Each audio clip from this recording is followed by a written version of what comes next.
Are you ready, Jake? You goddamn son of a bitch. Put your headphones on. Okay.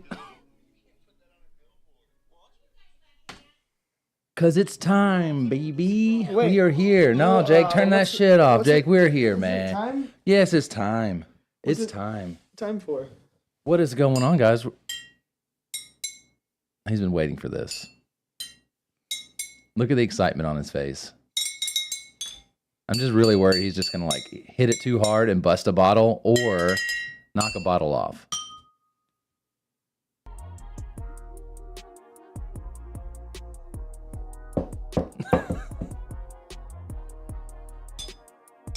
All right, guys. So today's episode, we are looking at misadventures, adventures that turn into misadventures. We're reviewing some beer. We're going to look at some stuff in history. We're going to do all of this with a big heart because I have heart. yeah, because these guys, you know, a lot of them ended up dying or bad shit happened to them. So that's kind of like we're going to be respectful about it. I have big heart. I have big heart. I have big heart. What's going on, guys? If it's your first time to the show, welcome. If you're just now coming in, my name is Bumio. This is Jake. As you can see, I bring the beer, he brings the weird. It flops around sometimes. Big heart. Yeah, big farts. Gotcha. Big heart. Yeah, that's what I said. Big heart. All right, I got this new chat thing up here. So hopefully if somebody messages in one of these, it'll pop up here and it like consolidates all the chats. What was the in the Grinch? What was the part with the heart? And then his heart Grew. Three sizes. sizes. That's it. That's it. Yeah, that was it. Big heart. Big Right. old heart. Do you want to drink a beer? Yes. Which beer would you like to drink? Yes, to? I've been long awaiting the day that we would drink beer again. I love Prairie. Should we wait for Prairie? Because we know Prairie's going to be a banger. We know Prairie has never let us down. Prairie could like bottle a fart and it probably would be the highest quality fart you'll ever taste. I don't know. I think we should drink something. It works, man. It's Sad tasty. customer. What is going on? Welcome to the hi. show. We are Welcome back in. after a couple weeks being off. It's been 3 years. It's been at least 3 years. We're back with the show, and if you didn't see maybe the title, whatever, we're looking at people in history who were extremely adventurous, went off and did the damn thing, and sometimes met with a perilous end, or they, maybe lost a leg or something. You know, kind of like that guy, James Franco, and he goes climbing and hiking around, and he gets his foot caught, and he has to like, Oh, and he has to, his arm. He used to eat his own leg. No, he has to like sever his own, his own arm. Yeah, that movie. Oh. It has been a decade, Yeah, at it's been a least. decade. At least. All right. So the only thing I don't like about this chat up here is it doesn't tell me where it's from. Okay, there it goes. Never mind. Never mind. It tells me exactly where it's from. What do you want to drink? Sad customer, always the realist, popping in on our show. Let's do this panic button. I can panic right now. Yeah. Because most of the guys probably hit the panic button when shit hit the fan. And the reason this came up is because if you guys aren't on, watch the news, you didn't see the Ocean Gate thing. And that just kind of like, got us on the idea of other people seeking adventure and it going the wrong way. I was on this because I just heard that they finally climbed Mount Everest for the first time. And I think they did that a long time ago, Jake. well, I just heard about it. You just heard about it? Yeah. They just did Mount Everest. After all these years of people trying to do Mount Everest, they just now got it. I also just now heard about the moon landing. Okay, you're only a day or two late on the moon landing because some people believe that it didn't ever happen. I was also really impressed with the discovery of the New World. The discovery of the New World. You guys did it. Yeah. You did it. Congratulations, you did it. The New World has been found. Well, a lot of people had to die for that, but yeah. Mostly natives. Yeah. Jesus Christ. Jesus Christ. Well, we're off to a rocky start. Yeah. Yeah, I guess the topic came up because of the Ocean Gate thing. Because all anybody's been talking about this last week was the submarine. I was so invested, like last Monday. Yeah. Or Tuesday. Like really, like I was like reading everything. I was like obsessed with it. And were you obsessed with it, Brandon? Yeah, I mean, I was keeping up with it. And then people started doing research and they're like, oh my God, the owner's wife, grandparents were on the Titanic. That's so poetic. I mean, it would be what about the billionaire's kid who was like, he was... Oh, R.I.P. Poor guy. Yeah, no, but... We're not making fun of anybody. Kid, it's not just... the kid that was on the submersible. I mean, the one rich guy, when, like, they announced that he was missing, his kid was like, I'm going to go to a Blink-182 concert. And oh yeah, that guy. Yeah. And then he was just like, my family would want me to see Blink-182. It's how I grieve. Like, what the fuck? Everybody's got their thing, And then everybody's got their thing. And then he was like comment. He also got caught like talking to like some girl on OnlyFans, like posting all these comments to this OnlyFans girl, and it just got rockier and rockier, and like, I mean, like the way he grieves is like going to Blink-182 concerts and buying prostitutes, and I mean that's essentially what it is. That's essentially what. It was. I don't know. It was kind of funny, but that's essentially what it is. Yeah, shit, man. If we don't open a beer, I'm gonna die. Yeah, let's get to it. Panic Room. Yeah. Let's show it off to you guys. All right, we're already arguably in bad taste, so let's. I mean, we're showing love to these people. Like, I mean, well, it was interesting to keep up with. Let's pray this doesn't explode. It's gonna explode. Beer's called Panic Button. It's gonna blow up. Well, I'm disappointed. Okay. Really. Ooh. All right. Okay.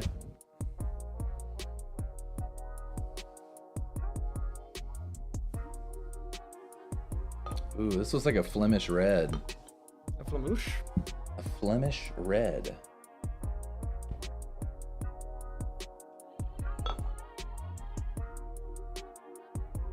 All right, so this is Monday Night Brewing Panic Button. It's a mixed cultured amber sour with cherries and Tahitian vanilla.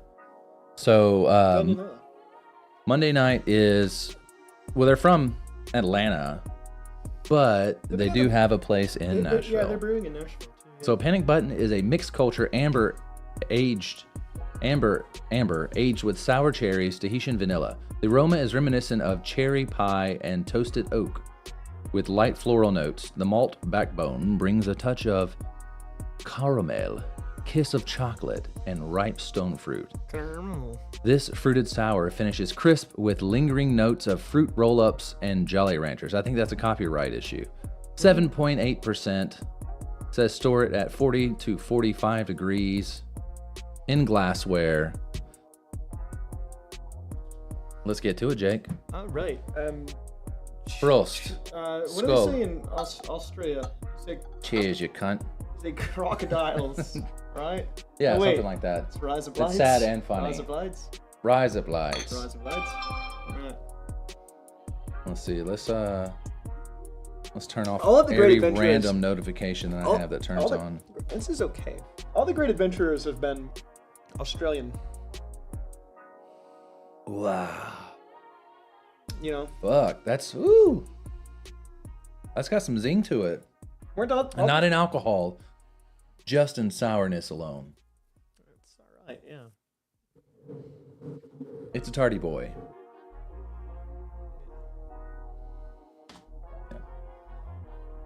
All right. I'm gonna get a little bit of water real fast. It's fucked up, Jake. I just need water real fast. You're abandoning me. It's whatever. Wait, only for a moment. Sorry. Yeah.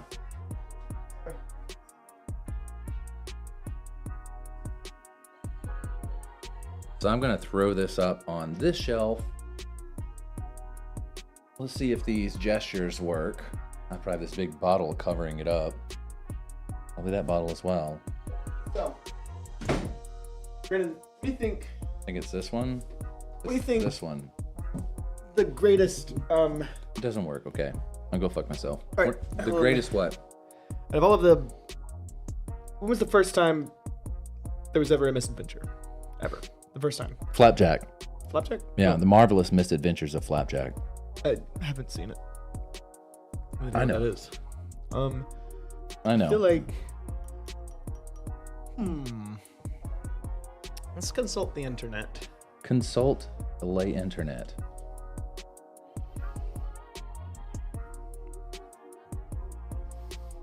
What do you got, Brandon? Drugs. Drugs. I like saying that with a Dracula accent. Yeah. Drugs. So, good news unrelated to Misadventures. What We Do in the Shadows, the new season's coming out. Ooh. We are a fan of that. Also, R.I.P. the last season with Geralt as we know him. Geralt? The Witcher. Oh. Yeah, because Henry Cavill's not coming back. He's not reprising the role. Did he die? No. He's still alive. There was just, I think there was some conflicting issue. I don't know what was going on, honestly, but he's not coming back for that. And I think he's not even coming back as Superman. So if all these people are dropping him, I have to assume that either he's an asshole or it's just coincidence that he's leaving all these places. Or, he could maybe decide that he wants to take a break from all of this, which would be understandable as well.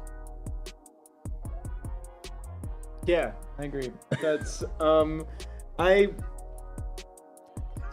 Cavill has an interesting Henry chin. Cavill. Cavill? Henry Cavassier. He has an interesting chin. And I think He's got a good chin. I think that's his main feature. Like that's the only feature that he has. And that's like the main reason that he's qualified to be any character. Is because of his chin? Mhm. I mean, he was in other movies and he just didn't get any love. It's because There was... Okay, Neil Gaiman did Stardust, right? They made a movie of it, and Henry Cavill was like the jockey bad guy. Mhm. He took the main character's love interest. She was gonna leave. She was gonna get with him. She had no. She had no desire to get with the main character because he was nerdy and poor or whatever. And then, right. what misadventures did you prepare? So, we're going to talk about. Well, I was going to talk about the. I did want to talk about the first. Maybe George Mallory's Ascent of Mount Everest is a good one, because he maybe made it to the top, but nobody knows because it never came down. But they found his body. No, they never found the body. Who's the guy that they found? His frozen corpse is still up there, and they've just left him. The Green Man or whatever. There's hundreds. True. That mountain's a graveyard. But like the real famous one, the Green Man or whatever. He's like in a green jacket or something, and he. They don't know who he is. That guy. He's just a landmark because he has green boots. Old green boots. Yeah, really. It's just a skeleton with green shoes. I'm not kidding. R.I.P.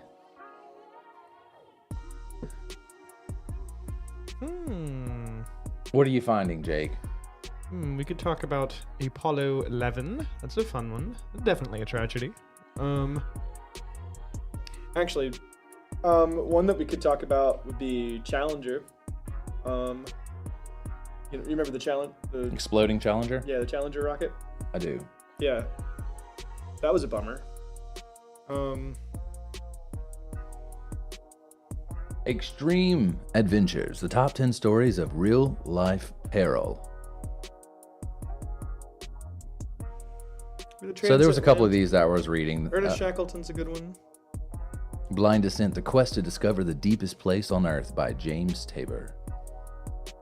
Arabian Sands, Natural Buoyancy, Regions of the Heart. I thought this one was interesting. The Strange Last Voyage of Donald Crowhurst.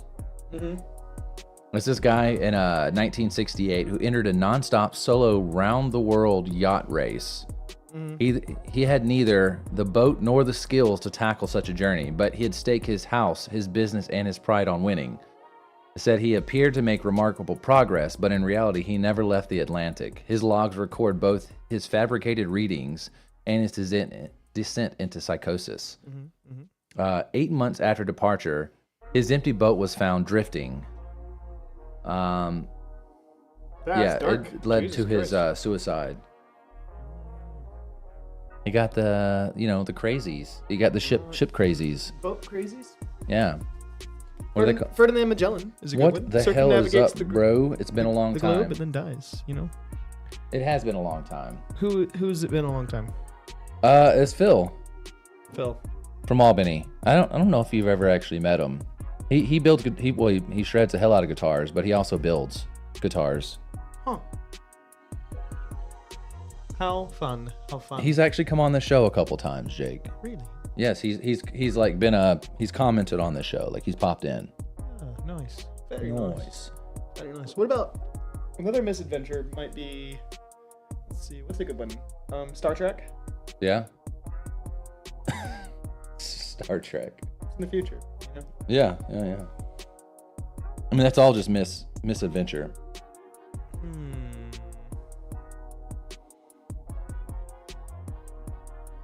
So, sad customer, if you're still here, or Phil, let me know if this music is too loud. Like, it sounds a little louder in our headphones, and it feels like maybe you guys can't hear us.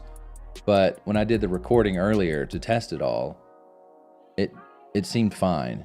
It still seemed like not super distracting. Mm-hmm.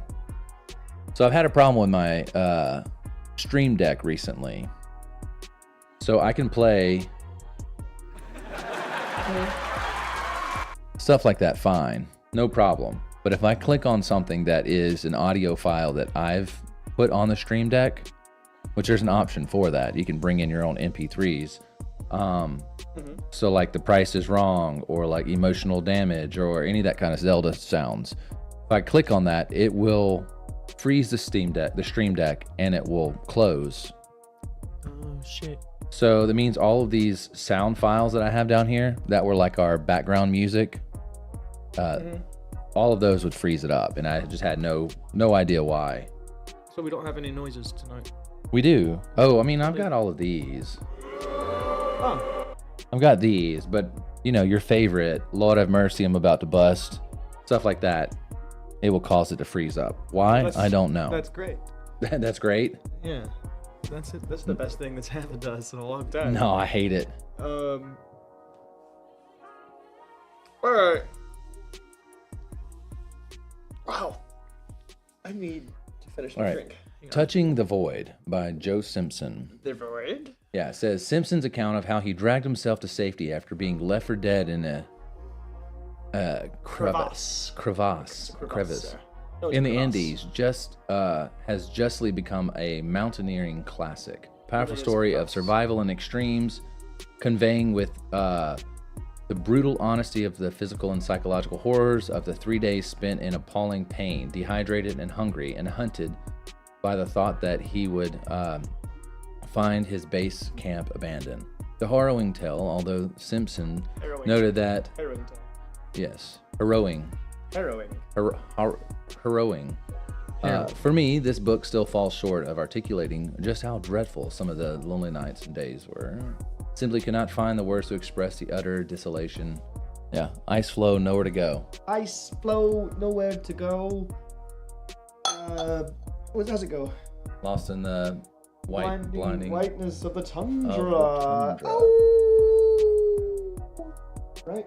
Volume is okay, but I prefer the previous songs that were a little more chill. I can try this. We'll see if it works. Why don't we play a chill song? Yeah, thank you. Much better.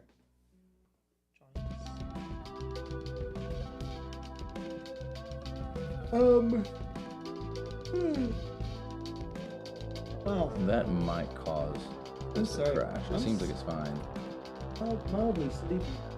You are every episode. No, but especially. An astronaut's guide to life and Earth.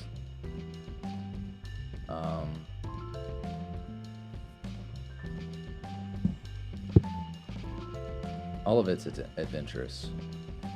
All of this adventure.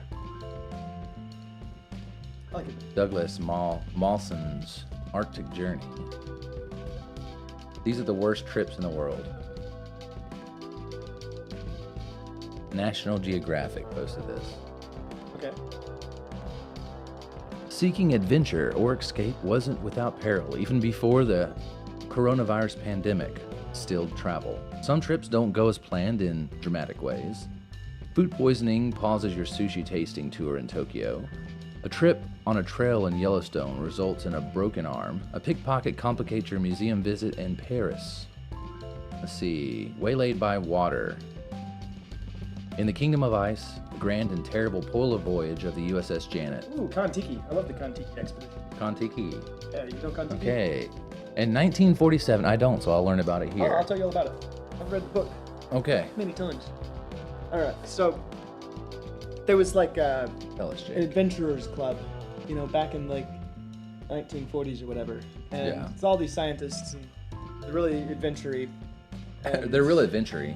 And anyway, there's like this big debate among all these like, you know, among all these like archaeologists and scientists and whatever about whether or not, you know, about where the Easter Island, like the Easter Island beds came from. Like Right. who made them?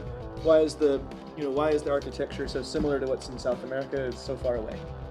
And they're like, they didn't have the technology. The argument was basically they definitely didn't have the technology to get that far. The only kinds of boats that they had back then were, they only had simple tools, and the only kinds of boats they had back then were essentially rafts. You know, so there's no way that they made it to Easter Island. You know, and yet the stonework is very similar to what you would find in South America. So anyway, these scientists were like, no. We're gonna prove that they could get there. So they built a period correct raft. And In 1948. Yep, they built a period correct raft. You know, like period correct to like way the fuck back in whatever. And tried to sail to Easter Island. Armed only with a radio and like a compass and shit. How'd that work for him? They succeeded. They succeeded. So let's see how this works with. and nobody died. It says in 1947, the Norwegian writer adventurer Hadro and 5 companions successfully sailed a primitive wood and hint raft from Peru to Polynesia. But the 4,300-mile, 101-day journey came with its perils, including shark encounters, men overboard, and final crash into a coral reef. Yeah. Oh yeah. One of the. Though Hadro's prose and views seemed a bit dated today, it's still a ripping yarn of adventure and misadventure on the high seas. Yeah, they had. They had a lot of interesting photos in the book.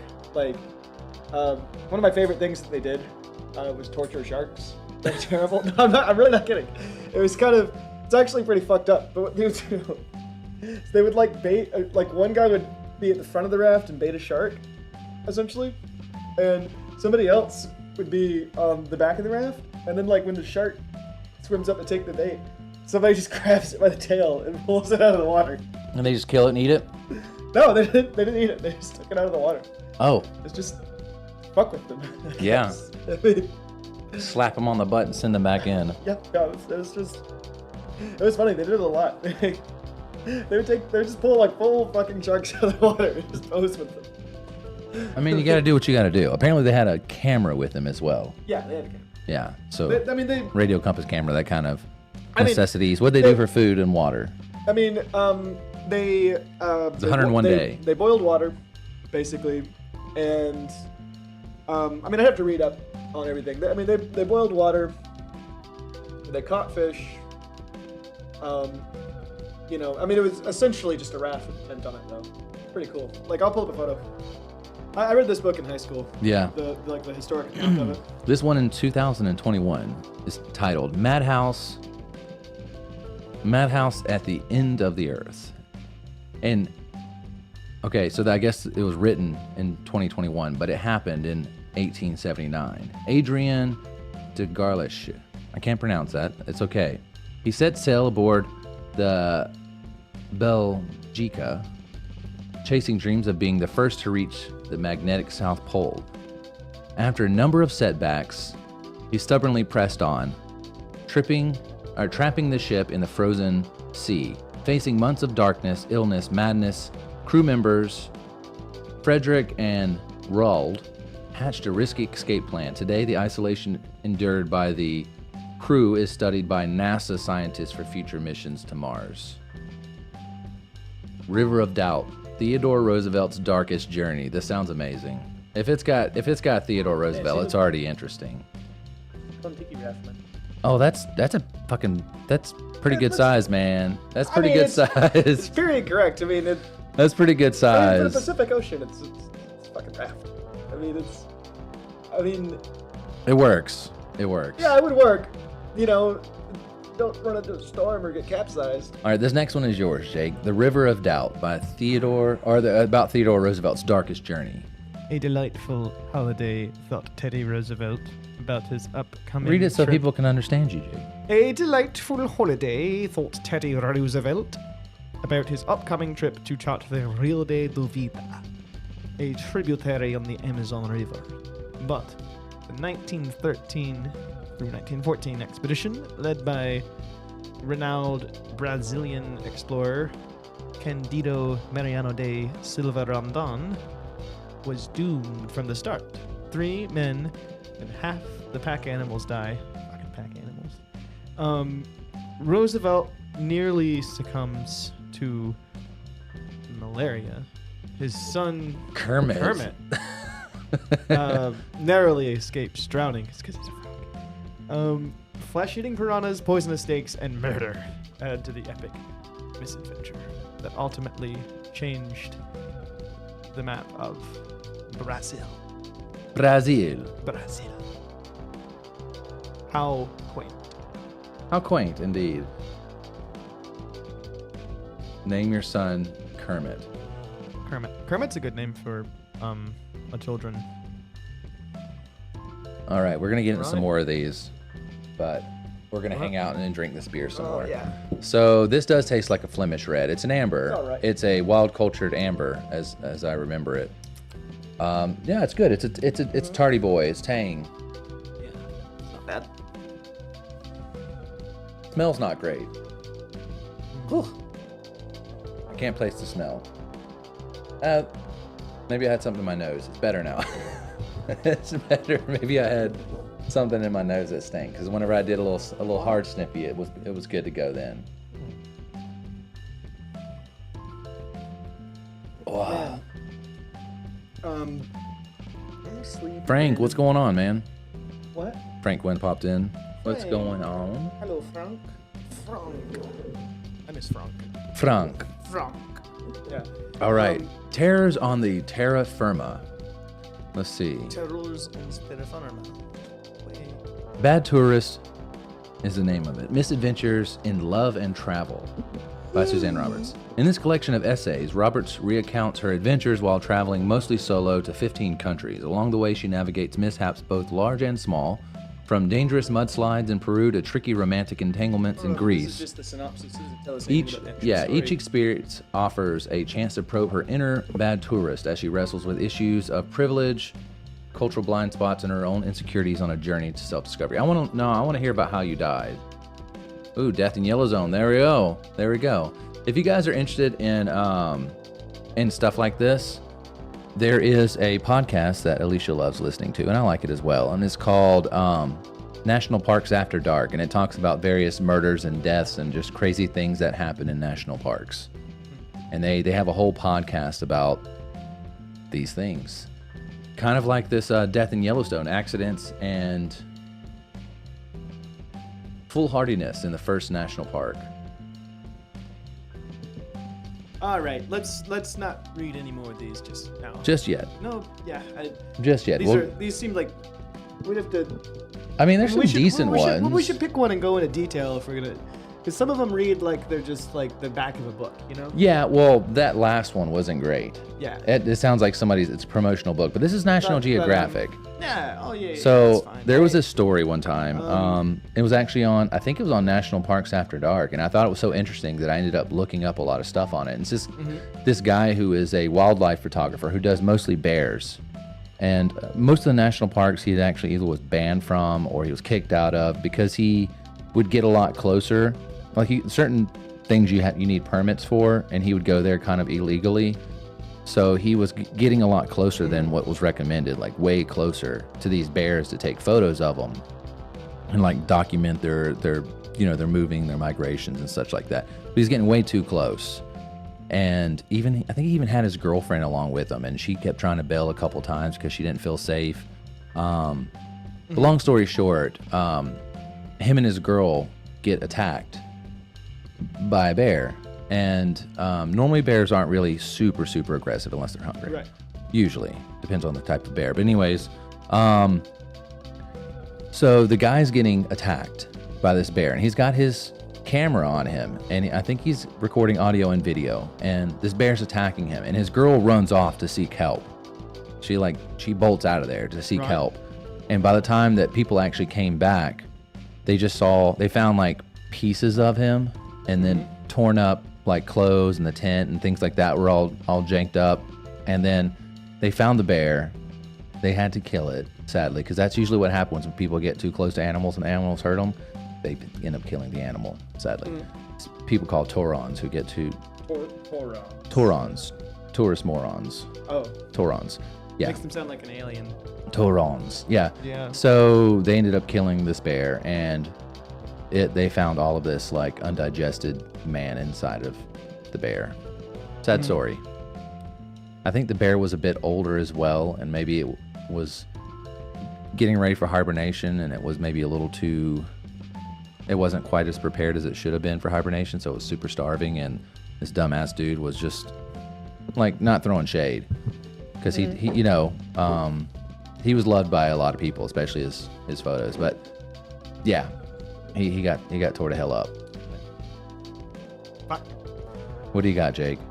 Oh, I thought maybe we might, if we're going to talk more adventures and the like, I thought perhaps we could talk about the exploration of Antarctica. By who? What? I'm just talking about in general. That's a good one where like lots of people. You've seen the movie The Thing, right? Yeah, I love the movie The Thing. It's like it's a true story. It's a true story. That's what I'm saying. It's like they, for the longest time. John Carpenter. Yeah, everybody. He's only spitting truth.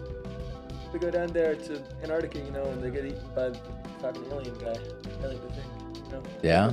It just takes over them. It's like an Invasion of the Body Snatchers, but like more current and tons of yeah, that really happened. And really good that's why it took so long FX to find work the South Pole. Yeah.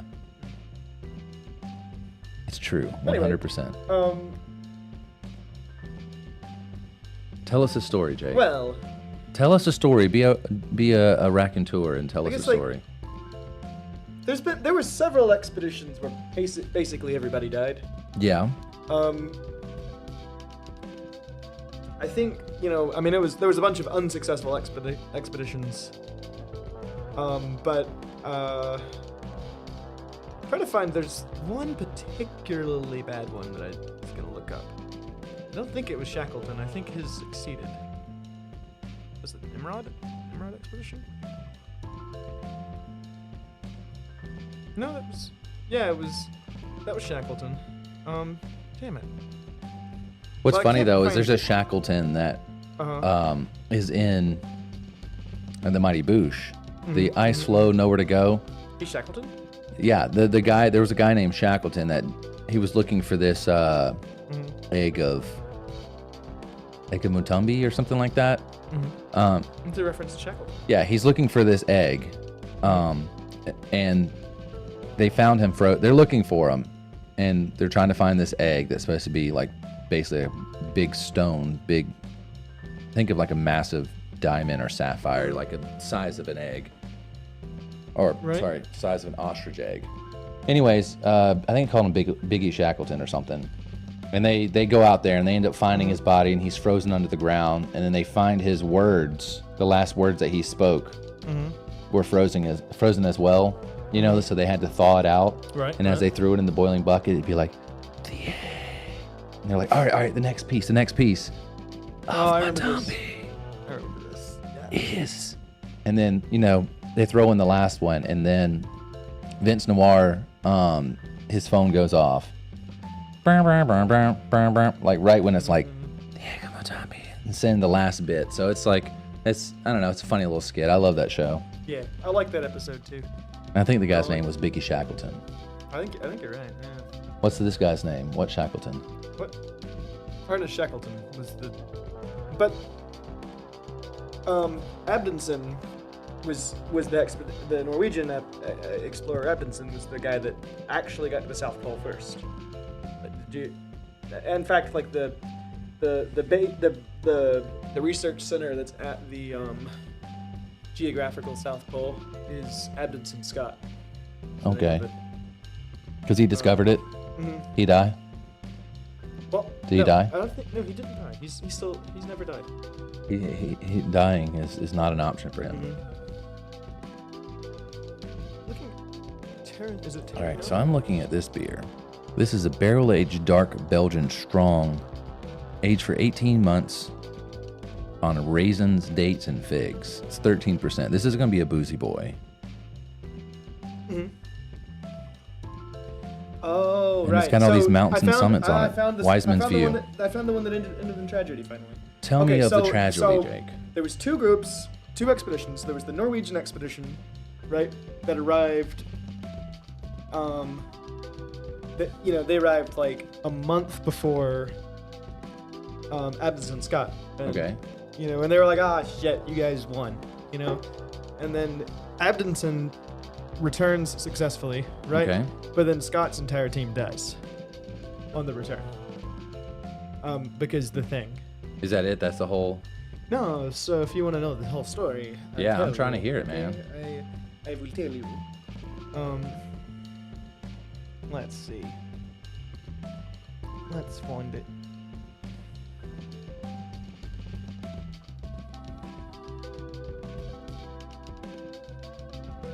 Oh, it's just gotta go through the whole.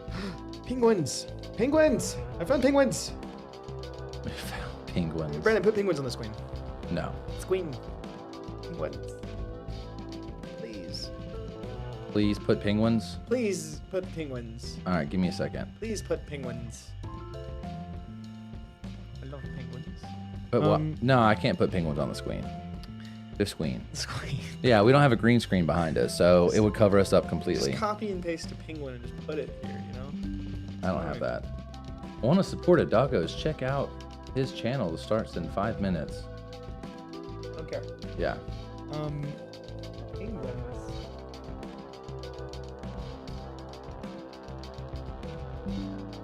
Jesus, what's all this shit popping up?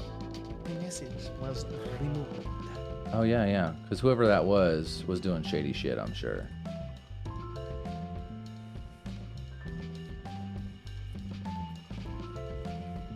Just trying to make this fit. That'll work. There you go. I mean, it's not a penguin, but... Wait, what? Penguin? Where? It's not a penguin. Where is it? Where's it? Right there. Hey. Alright, I'm Magic. Yeah, chug that shit down. So, Jake, are you wanting to go for this Wise Men's View? It's about... You good? You surviving? I'm surviving. Did you about throw up in your mouth? No. It's just very tart. It is quite tart. All right, so we got this one, right? It shows this is from Appalachian Mountain Brewery, which for some people can be a very treacherous hike. If you guys don't know about the Appalachian Trail. What's going on, Brandon Plotz? Popping in. We have the same, I think we have the same birthday. If it's not, it's like a day different. And I think maybe a couple years different. Something like that. We you know, us Brandons have the close birthdays. So it's it's all got Brandons are the same Dogback, birthday. Table Rock, North Bradley Cove Mountain, Bradley Cove, Brown Mountain Summit, and Ginger Cake, Sitting Bear. It's all of these short off. It's all these like mountains or like maybe hikes, mountains and hikes. Appalachian Mountain Brewing. So we've had some of this before of this brewery, but I can't recall it. Really? So we can go that one. We can go this New Belgian, this green walnut. It is a dry hopped American sour ale blended with traditional lambic ale aged in green walnuts.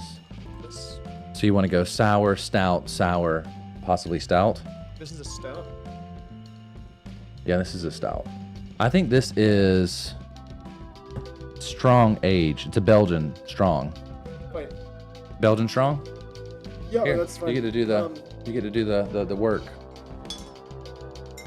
All right. Please don't.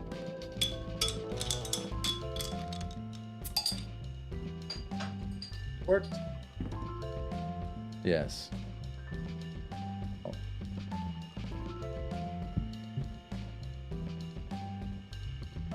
So Jake, what do you think about the idea of when we do a show and we review beer, if we don't say cheers by the time we drink it, we give out something. The first person to call us out gets whatever it is. So if we do like a $25 gift card to Amazon or a Steam card or something. I think it should. If we're gonna give away something, it should be something nobody wants. No, I mean, that means we have to No. ship something. That's fine, as long as it's something that people desperately don't want. Like these glasses up here. No. It should Jake, be where are like, those glasses? What? Where are those glasses? What glasses? Up there. Terrifying. On the elephant. Yeah. No, you showed them to me and I was like, I'm going to buy those. And I bought them. Yeah. Well, you're a damn fool, Brandon. But no, You showed them to me and I bought them. So what we could do, like, if somebody wins, like, the giveaway is to be, like, drafted into the military or something. That sounds awful. Yeah, that's what I'm saying. It should be something that no one wants. We should have a giveaway like that where we do something terrible. I was thinking per more of like episode. a, $15 gift card to Amazon or something. Like that's something we can give away digitally. And if we were getting ready to drink the beer we don't cheers it, they can claim it. They can say cheers or something like that. Congratulations, we've shared your location with all of Who discovered penguins? penguins. Penguins. Penguins. It was Robert It was Pangawan. Like I like- Pangawan. I like He discovered penguins. I like pangolins. Pangolins? Yeah. Little armored armadillo anteater kind of things. Pangolins. Pangolins, yeah. Pangolins.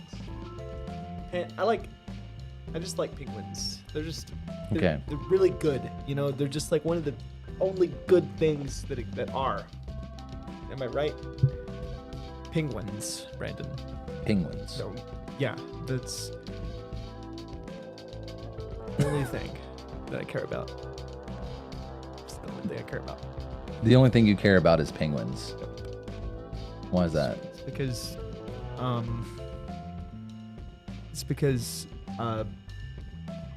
they're penguins, right?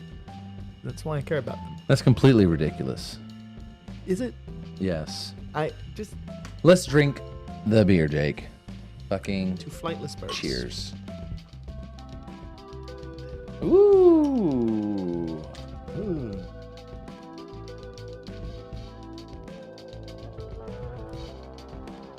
That's good. A little sweet, syrupy. Pretty tasty though. Pretty syrupy though. Right. Yeah, it's like candy. It's like candy.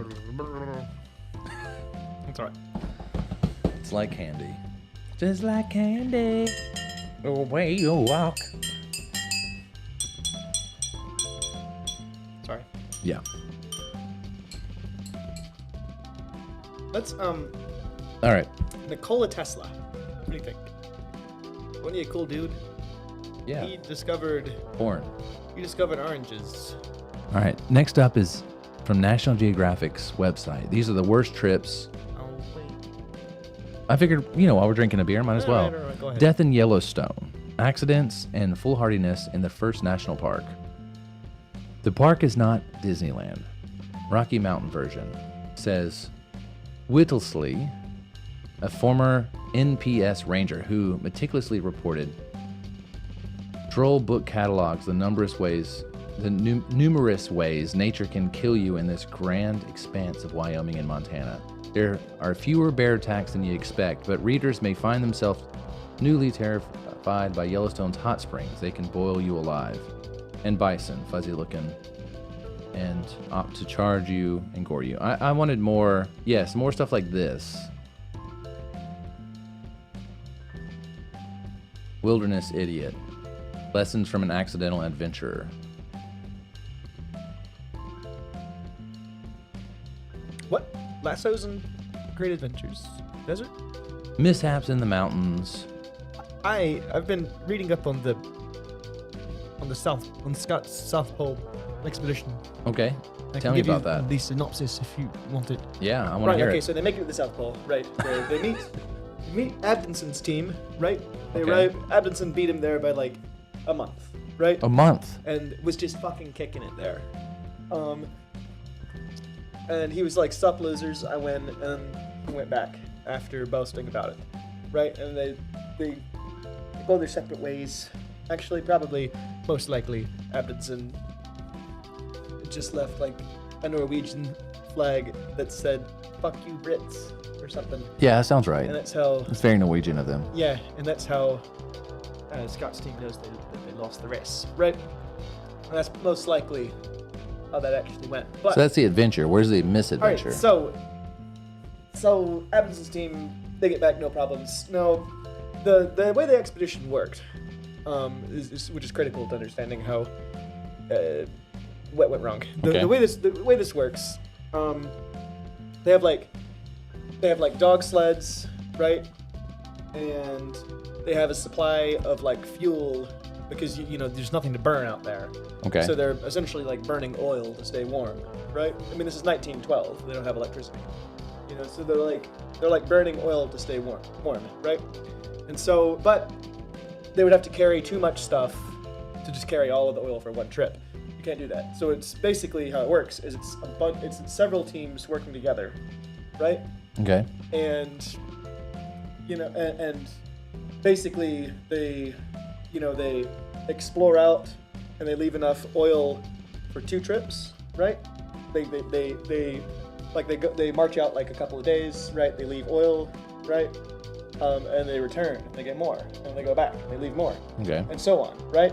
And then basically in each concurrent trip allows you to create a further and further catch until you make it all the way to the South Pole, right? Does that make sense? Yeah, I get that. So I mean, that's also how they originally climbed like Everest. You know, you have to make supply depots. So you have to like venture out, leave a supply depot, and go further and further, and so on, right? Anyway, and the return journey was very much dependent on the other part of the exploration team, you know, arriving with like more dog sleds and more oil and food and stuff, Right. So they make it to the South Pole. Things go well up till there, and then on the return, like basically the temperature drops dramatically. A lot of people are suffering from like frostbite. They can't move as quickly as they need to. Yeah. They end up detoured from the direction they're supposed to go, so they don't find the oil catch, right? They manage to get back on track, but by this point, you know, half of the party is dead, and then, you know, and then a team of dogs doesn't arrive, and they all die. That's kind of how that went. Oh. Yeah. So I have a story that's similar to that. I'll have to look up. like a personal story? No, No? of course not. I haven't been hiking Killed? to the South Pole, but Yeah. no, it's a story that's pretty famous, and it's somewhat on the conspiracy theories list as well.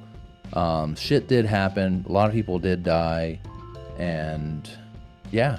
So I'll try to look up what that is when we get a minute, and to define all the specifics of it.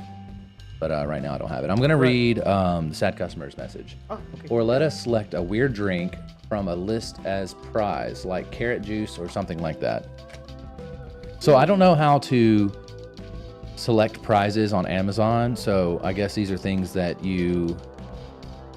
I don't know about that. So is that something on Amazon I can set, like carrot juice or like a pair of sunglasses that make you look like a frog, or whatever? And I just have like 4 things, and you can choose one. And then if you know, please let me know. I was trying to find a way to do some kind of prize that wasn't going to involve me signing up for some website or paying something to have them host it and it randomly choose a viewer or whatever. I've been trying to look at ways to do prizes, and I see some people on Twitch do it. They'll have like, hey, go to this, and you have to basically you have to pay this website, and they'll monitor all of it and then choose a winner. But you're like, they have to follow, subscribe, and like something through all of your various social medias. And I think you pay probably like $200 a year or something like that, and they take care of all of it. But that's something I don't think I really need if I don't have to. $200 doesn't sound like much for a whole year, but when you have already enough things, you got utilities, and you have paying the lawn guy, and then now we have a pest control guy who goes to the neighborhood and cleans cobwebs off our house and ant beds and all that kind of shit. Like all these extra expenses. So adding a $200 a year thing, I was not about it. Dude, what about? Sorry, this might sound crazy, but like. Okay. The reverse of that, like we pay somebody and they come out here and they put bugs. Yeah, like bad ones. Like. Just fill our house with brown recluses. Snakes and spiders, dude. They just fill the place with snakes and spiders. How fun, right? I'm gonna veto that. But Brandon, snakes and spiders, my guy. So if I'm trying to remember this right, this was an expedition. Oh, it wasn't charging. So this was some expedition, and there was I think they were maybe Russian, and 12 of them went up, and then they, some of them kind of stayed in the middle, and there was another crew that went up a little bit higher, and they basically didn't hear back from them. And then when there was a big storm, like a big snowstorm or something, and when they finally did go up there, they found all their tents and stuff had been tore up, like some savage beast had gone up there, but there's no animals that go up that high. So they were pretty much at the summit, and their tents and their clothes, and then the way that they were found dead, man, I should read let's see. I found Scott's final entry in the journal. Okay. Pretty good, honestly. All right. So right near the end, the other leader of the team, Oates, right? He had really bad frostbite on both his hands and his feet, right? And so it got to where he was dramatically slowing down the party, but they wouldn't leave him for dead.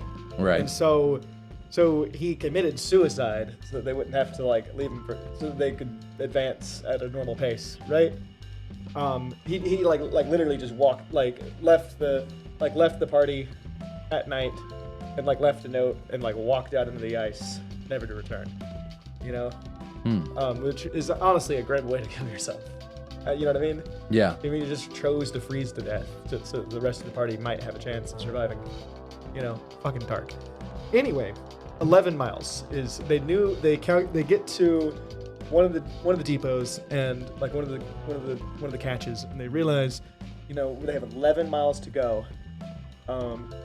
Right? But the weather gets so bad that they're just trapped. They're just completely trapped. And, so, it was basically an Antarctic blizzard in 1912. You're fucked, So, Scott's final entry Every day we have been ready to start for our depot 11 miles away, but outside the door of the tent it remains a scene of whirling drift. I do not think we can hope for better things now. We shall stick it out to the end, but we are getting weaker. Of course, and the end cannot be fair. The end cannot be far. It seems a pity, but I do not think I can write more. R. Scott, last entry. For God's sake, look after our people. That's, man. But, Yeah. Yeah, it was, I don't know, pretty fascinating. It's an interesting expedition, you know. Have you heard of the Dyatlov Pass incident? No, I think that's what it's called. So. Maybe. I mean, that's what I just mentioned. It was 59 years ago as of 2017. So 2017. Anyways, Vice did an article of it, which I think Vice is, I think they're bankrupt now or something stupid like that. On the surface, what becomes known as the Dyatlov Pass incident seems fairly explicable. Of a party of 10 skiers, 9 perished in the middle of a high difficulty trek in conditions that reached minus 30 degrees Celsius. But the details, which are mostly based on diaries of those involved as well as records from Soviet investigators, are chilling. On the night of February 2nd, 1959, members of the party apparently ripped their tents open from the inside, and wandered into the tundra wearing nothing but what they wore to bed. 3 weeks later, 5 bodies were found, some hundreds of meters down the slope from the original camp. It took more than 2 months for investigators to find the other 4 bodies, which, curiously, were partially closed in articles belonging to the earlier discovered dead.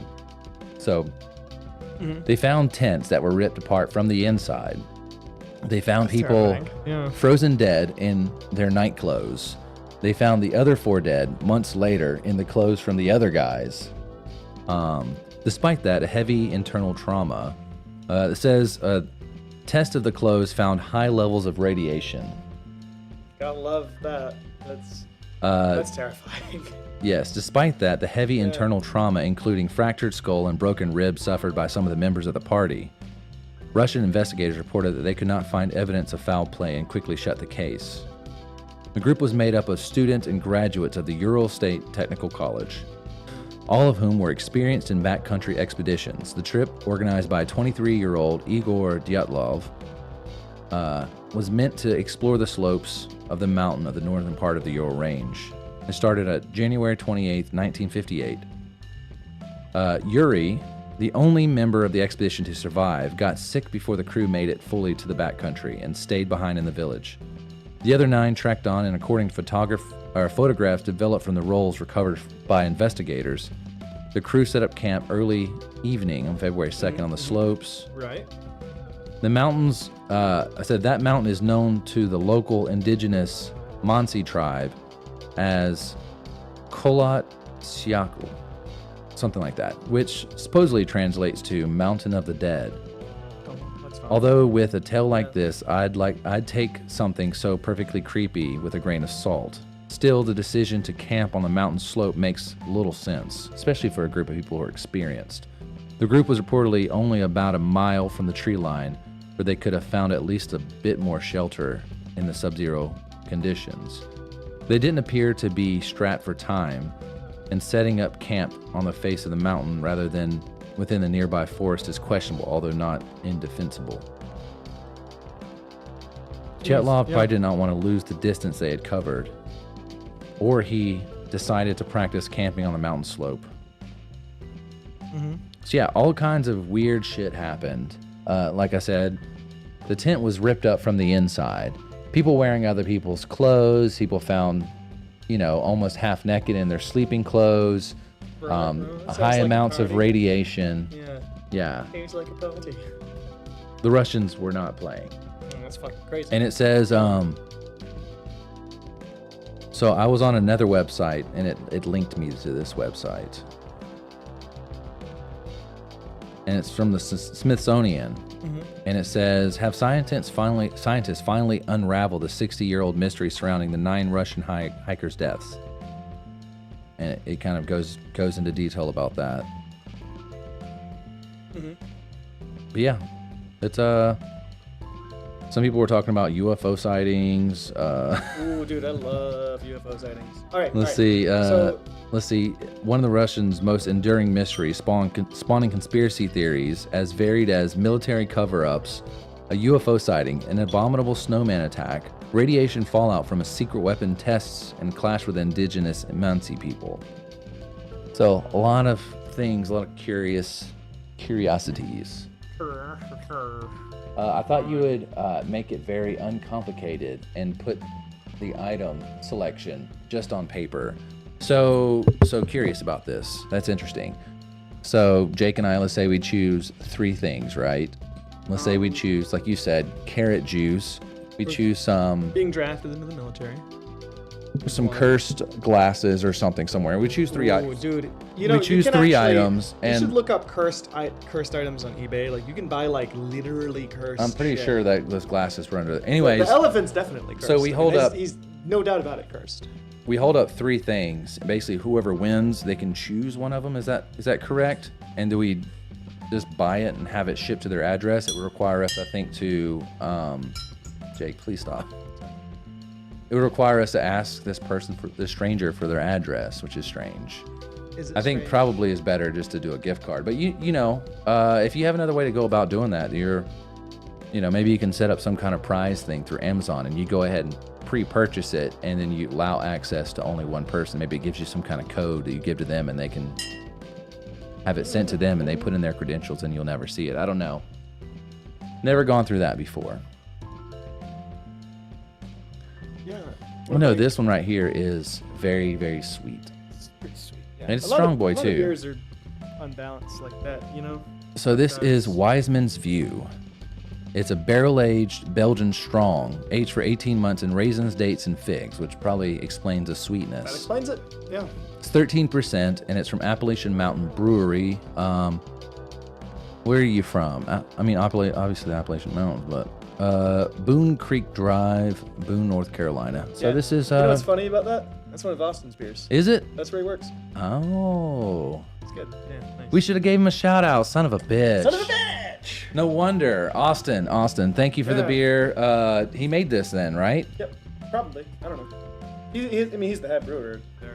But, Yeah. But I was wondering why we had 4 beers in there, and I was like, I only took pictures of the 3. Yeah.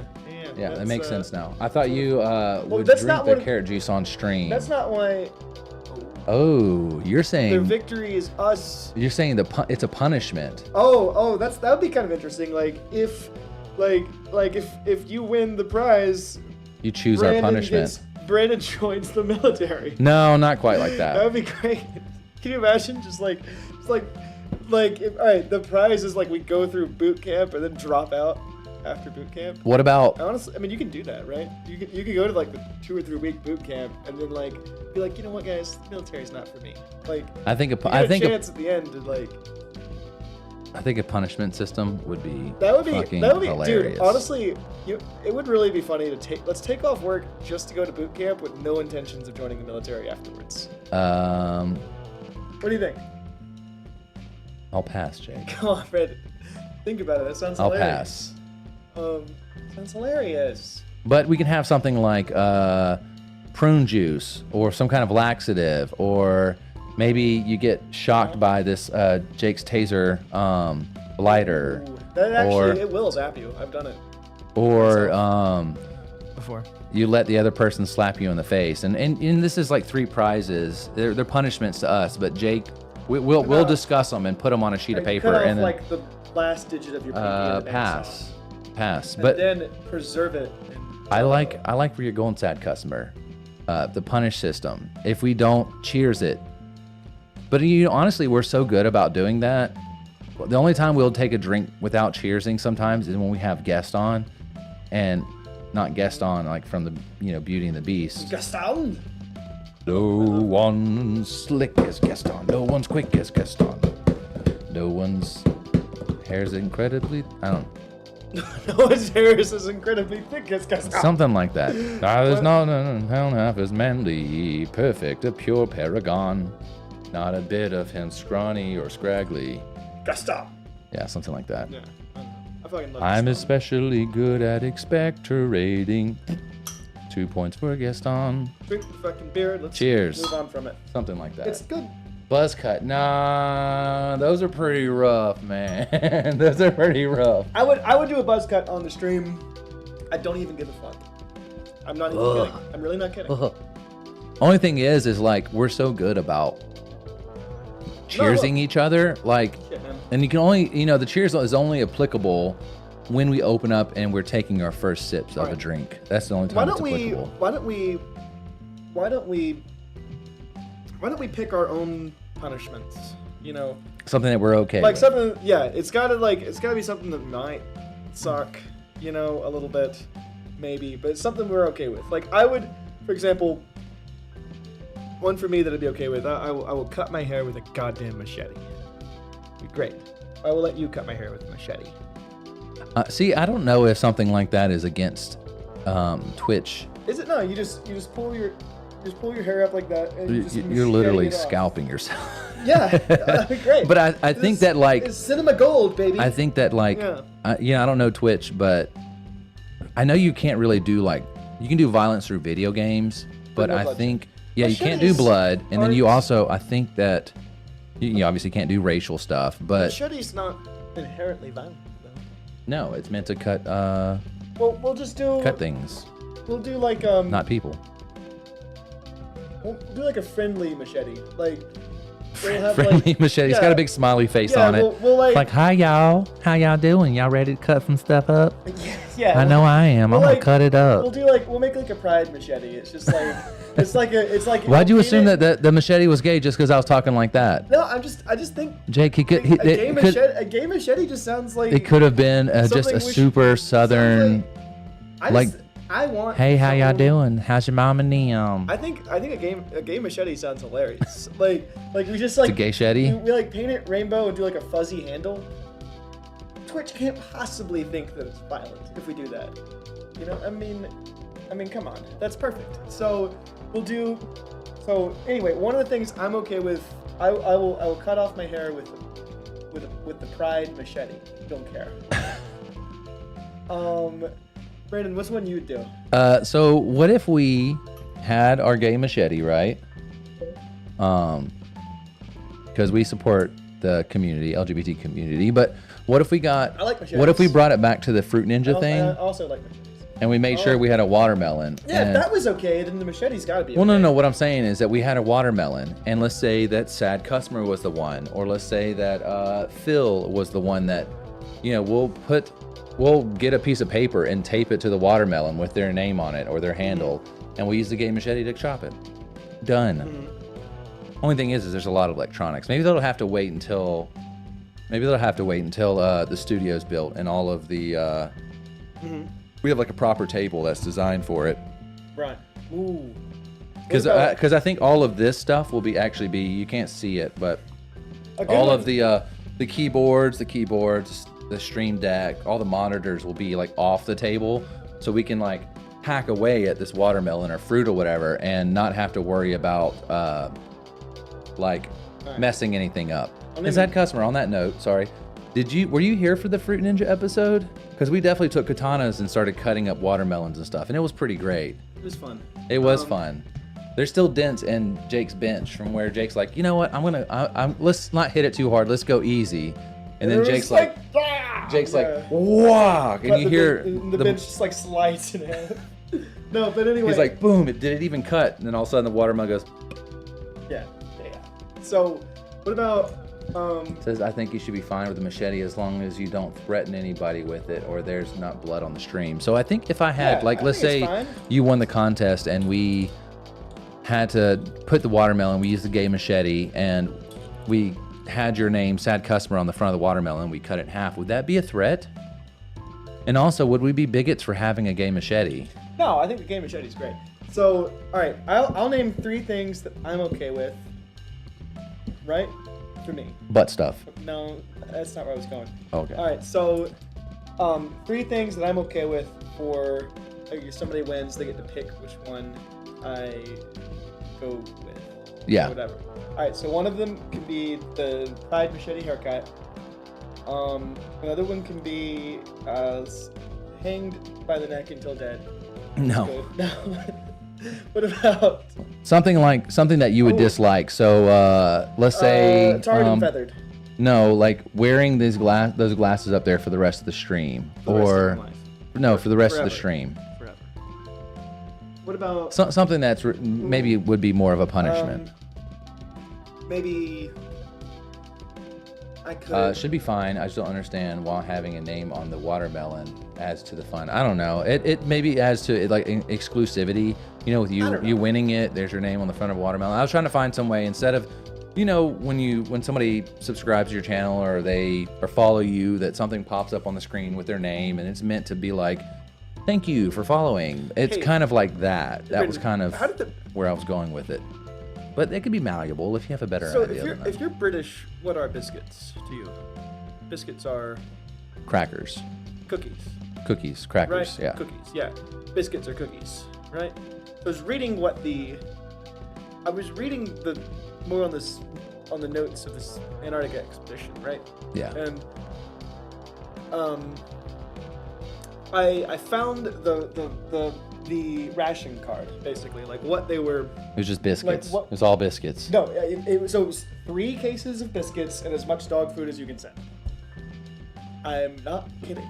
Is that for the It's dogs like that drive their expedition? The only food they ate on this whole Like the as much- Iditarod kind of like there's huskies or whatever. Yeah, dog food for the dogs that are carrying all the equipment. So basically, it was like 5 cases of oil, 3 cases of biscuits, and as much dog food as you can reasonably send. Yeah. That's all it said. It's they only ate cookies the whole time. It's a British expedition. They asked for biscuits. That means they only ate cookies the whole time. And that blows my mind. Look, if you why if you're ended in everyone's imminent death. It's because they could have sent they could have sent reasonable supplies. Like they could have been let's MREs. We need jerky and stuff like that. Stuff that gives you a lot of protein and energy and it's good for a long time. But they were just like, nah, man, fucking chocolate chips. So no, so That's crazy. I've lived. Not saying that I've gone on these kind of crazy expeditions, but I have been extremely poor. Being a young guy and having an apartment somewhere and just being extremely poor. I have lived off of ramen and saltine crackers. Real talk. That is disgusting. Like a meal would be like some saltine crackers, or a meal would be literally ramen noodles, but not even cooked ramen noodles. You just eat the fucking... I would literally get You just eat the fucking square. Yeah, my dad taught me that. He said that people used to do that all in Okinawa. Like he learned it when we lived in Okinawa. I was a kid, so I didn't learn the technique, but he said that the Okinawans would do that as well. They would basically get the raw noodles and they would get the powder and sprinkle it and then dust off the excess so it's not too crazy bad, and you'd basically have a flavored noodle cracker. And that they would eat it. It's so crunchy. It is. So crunchy. It's so crunchy. So Jake, so I actually like when I go to Ichiran in Japan, man, I would get the noodles extra al dente, literally to be crunching on the things. I like it to be because to me there's a lot more flavor that way. I do like an al dente. So yeah, and there's something about it, and so usually the way Ichiran works is you get your initial bowl of noodles, right? Yes. And then they give you but then you have all this extra broth, and so you order.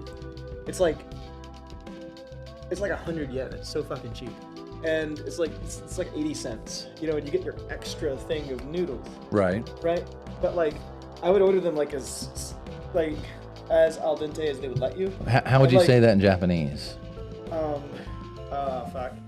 Alicia, what's going on? I didn't see that you were here. My baby. She in there watching. I mean, she didn't comment, so it I'm not sure didn't really pop up. I'm not sure exactly how to order that way. I mean, I know noodle in Japanese is men. Ooh, you like you some men? Yeah, it's men. That's why ramen is ramen. But there's different. there's like different. They usually like I guess they have like a different prefix for like what type of men you're getting.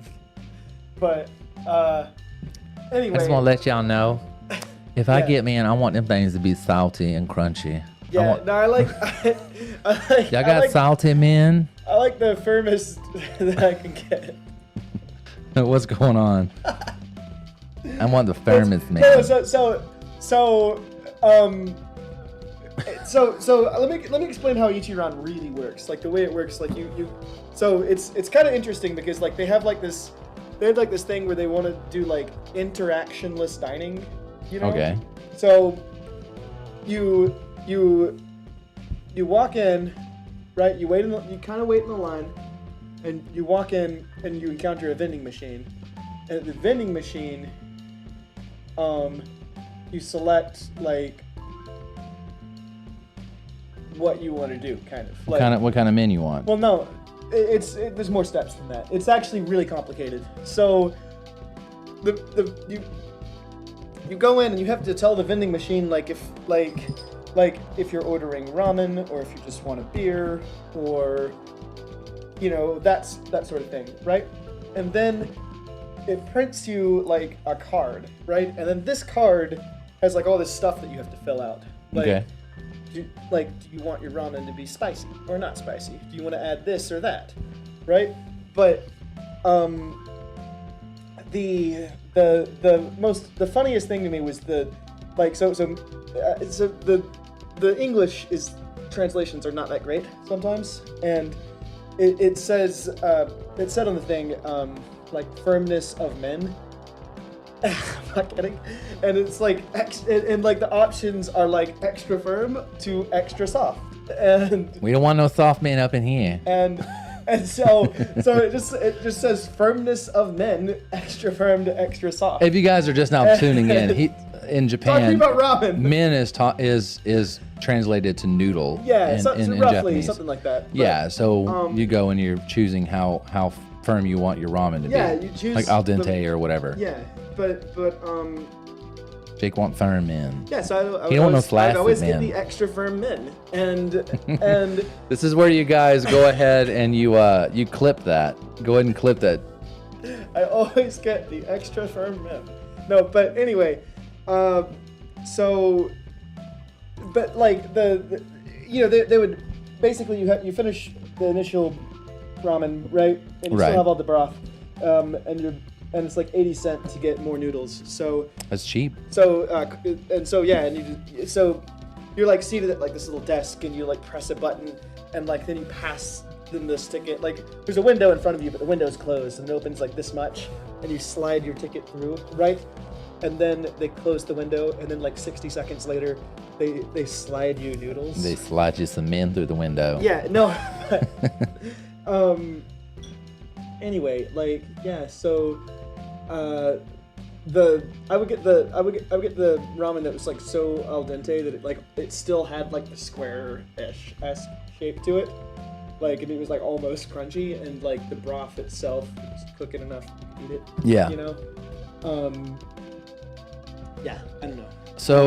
So when we get the shop built up, right? We get the shop built up. All of this stuff goes out there, and this area is like super clean and maintainable, right? One of the punishments I was thinking is that you can break a bottle on your, like I'll have a bottle break on the head, right? Right. But I'm gonna use the breakaway bottles because I don't want a concussion. Oh. Okay. Yeah, so we'll use the movie breakaway, that's a which cop-out, I hear dude. they still sting, but we'll use the breakaway bottles, and you can just smash a bottle on my head. That's a cop out. Nah, man, that sounds like a nice. Because honestly, if you do use a real bottle and I bleed, then we can get banned, or we can get in trouble. So that's not preferable. So maybe a bottle that breaks away still causes a little bit of sting, but maybe it breaks away. And then later on after the show, I can go by and sweep it up. Iocane powder. We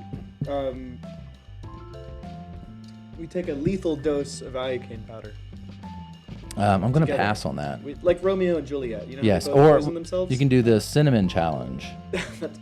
that's cinnamon's not even like toxic. No. You just get a spoonful of cinnamon and you try to swallow it. that might be your punishment if you don't cheers. What if? If I cheers and you don't cheers, or if they call us out, that they could choose who takes the punishment. All right, fork and outlet. No.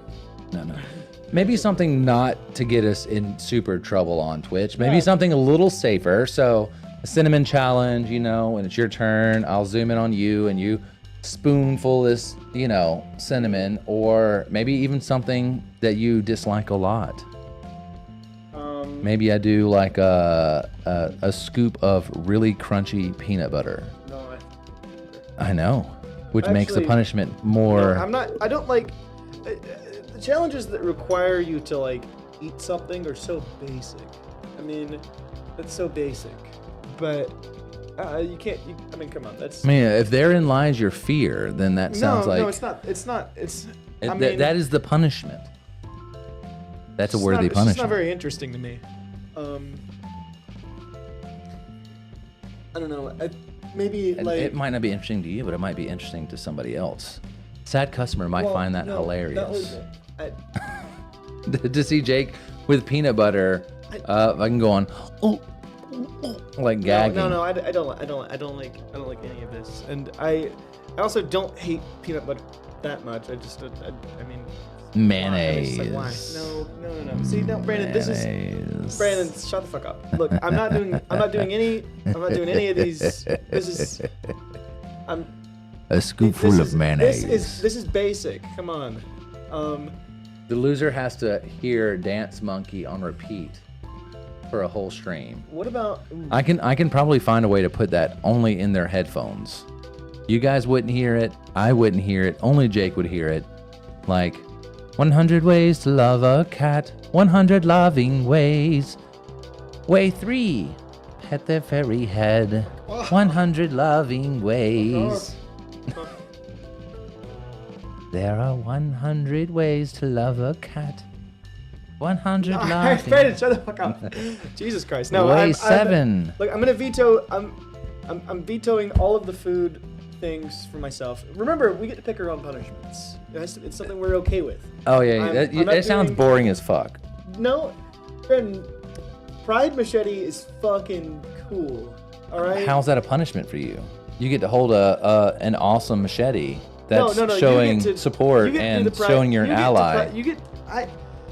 It has to be a thing that. What I'm saying is, it has to be a thing that has consequences. Okay. All right.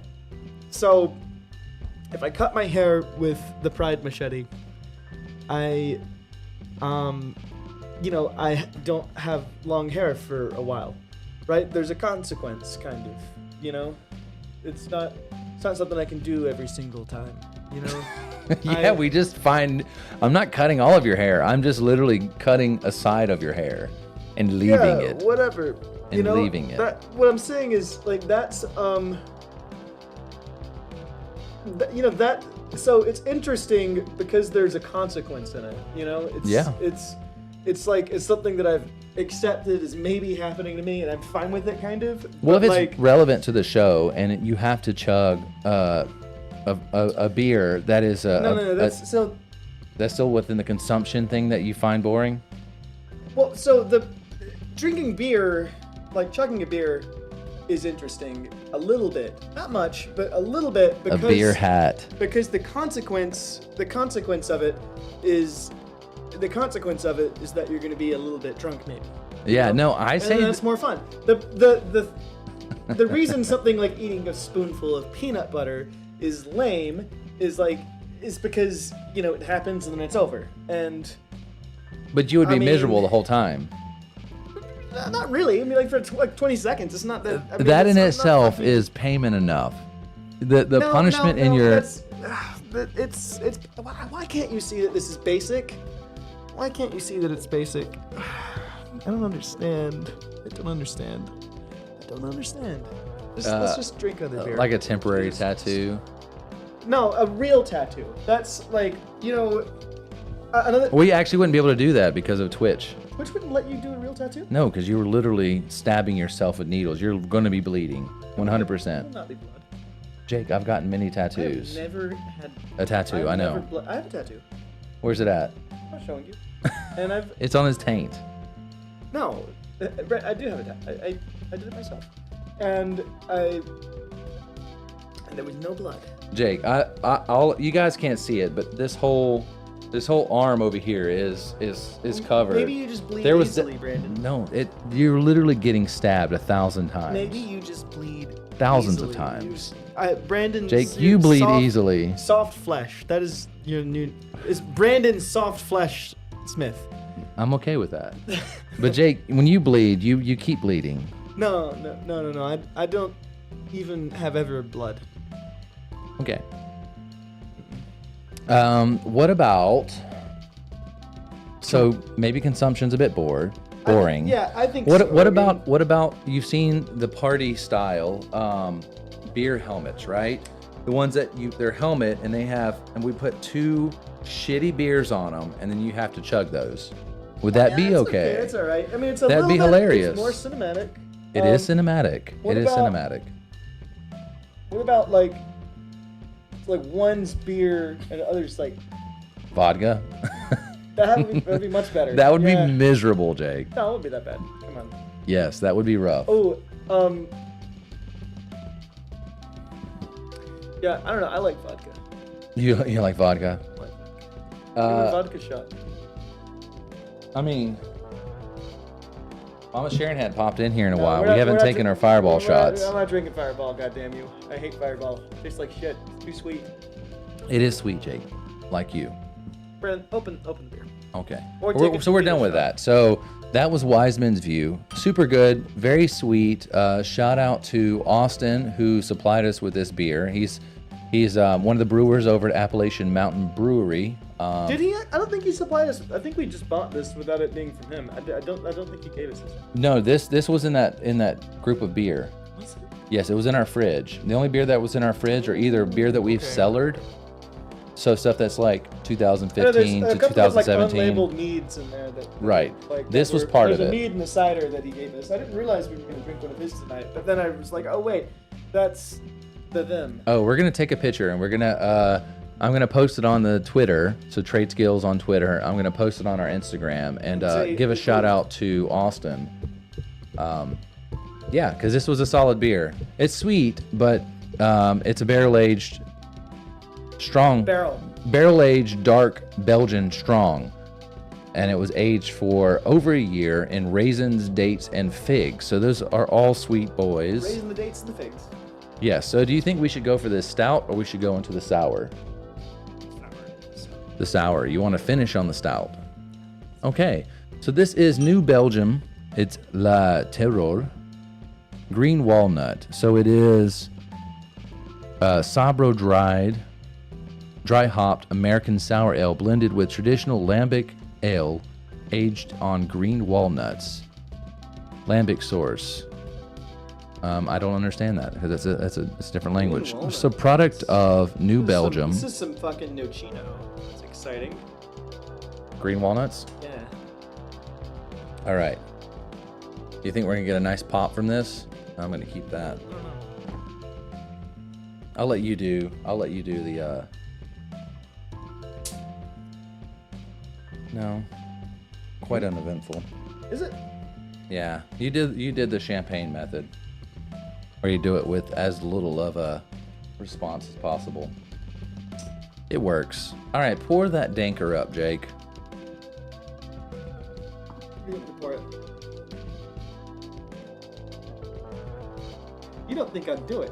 I know you will. You love ruining things that I've paid for. Yes, I knew you knew that I was a bad person. I know. It's like, look at the color. It's almost green. I literally had to throw this in the washing machine because it was covered in sawdust and glue. So you could have. It didn't have glue. It was only. It did sawdust. have glue for sure. I picked it off. The glue isn't water soluble that I use generally. I picked it off. So temporary tattoo. No, we're gonna come up with some. Tattoo. We're gonna come up with some real shit. Some actual punishments. And so we don't cheers each other. So hold on to that. We don't cheers each other, or we don't do a cheers rarely. We almost 100% of the time. You would have difficulty going through 204 episodes and not finding us cheering If we did, it was when we had somebody there who. There's definitely been times where It's usually when we you'd be have an like, interviewer. Oh shit, I already drank it. You know, I've seen that happen. It's I've definitely rare. seen it happen. It's No, rare. I mean, it happens every couple of episodes, I think. Maybe like 1 in 10 episodes, you'll find us do that. I'm normally the one that calls us out on it, for the record. Are you? Yeah. All right, let's cheers this fucking. Jay, goddamn, cheers, you son of a I hope to see bitch. us both suffer. No, Solange. The beautiful thing, Brendan, cheers. Skull. Skull. Prost. The beautiful thing, though, is that it Kampai. doesn't matter which one of us breaks it. We both suffer. That's Whoever calls us out gets to choose who gets the No, punishment. we both get punished. And like, I don't think that's fair because if you decide to just take a sip out of it because you want to see me punished, because that's great. no, it's not. So I mean, no, but I have to martyr myself to do it. So, I mean, yeah, but you're gonna choose some weak shit. You're gonna choose some weak sauce. what's the So what have you got on your list right now? Because I have hung by the neck until dead. I have tarred and feathered. Get drafted to the military. Drafted in the military. Or like, I'm not kidding. I would. Okay, so real talk though, my actual ones are fucking hard. Okay, like They're not actual Right. ones, No, Jake. no, okay, we so would my actually come actual- up with real ones. my actual. I'm gonna name 2 of my real ones right now, and I swear by these. I will do them if I get called out and have to. I swear I will do one of them. You know. Yeah. I may not let people pick which one, but 2 of them that I've thought of already. Go to boot camp and then don't join the military. But go through the take off work So, to go through the boot camp. That sounds nice and all, but people need instant gratification. So something quick. Something quick. I Not know. something that's long and convoluted, but something that's quick, something that they can get instant gratification for that is like, have somebody slap you in the face. No, come on. So, instant gratification. I'll let you slap me in the face. Instant gratification. If What if I just slap you right then? then I would Yeah. I'd punch you in the testicles. Well, that's because Brandon, that's what friends would do. I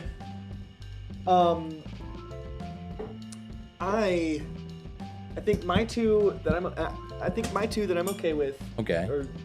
are joining the military. Instant gratification, so it doesn't apply. No, come on. I don't think that's bad. I think it I don't is. think it's a bad one. Well, I think Pride Machete's a good one. Pride Machete. What would they do with Pride Machete? Well, I mean, you have to haircut me with Pride Machete, right? And it's like, sure, Pride Machete.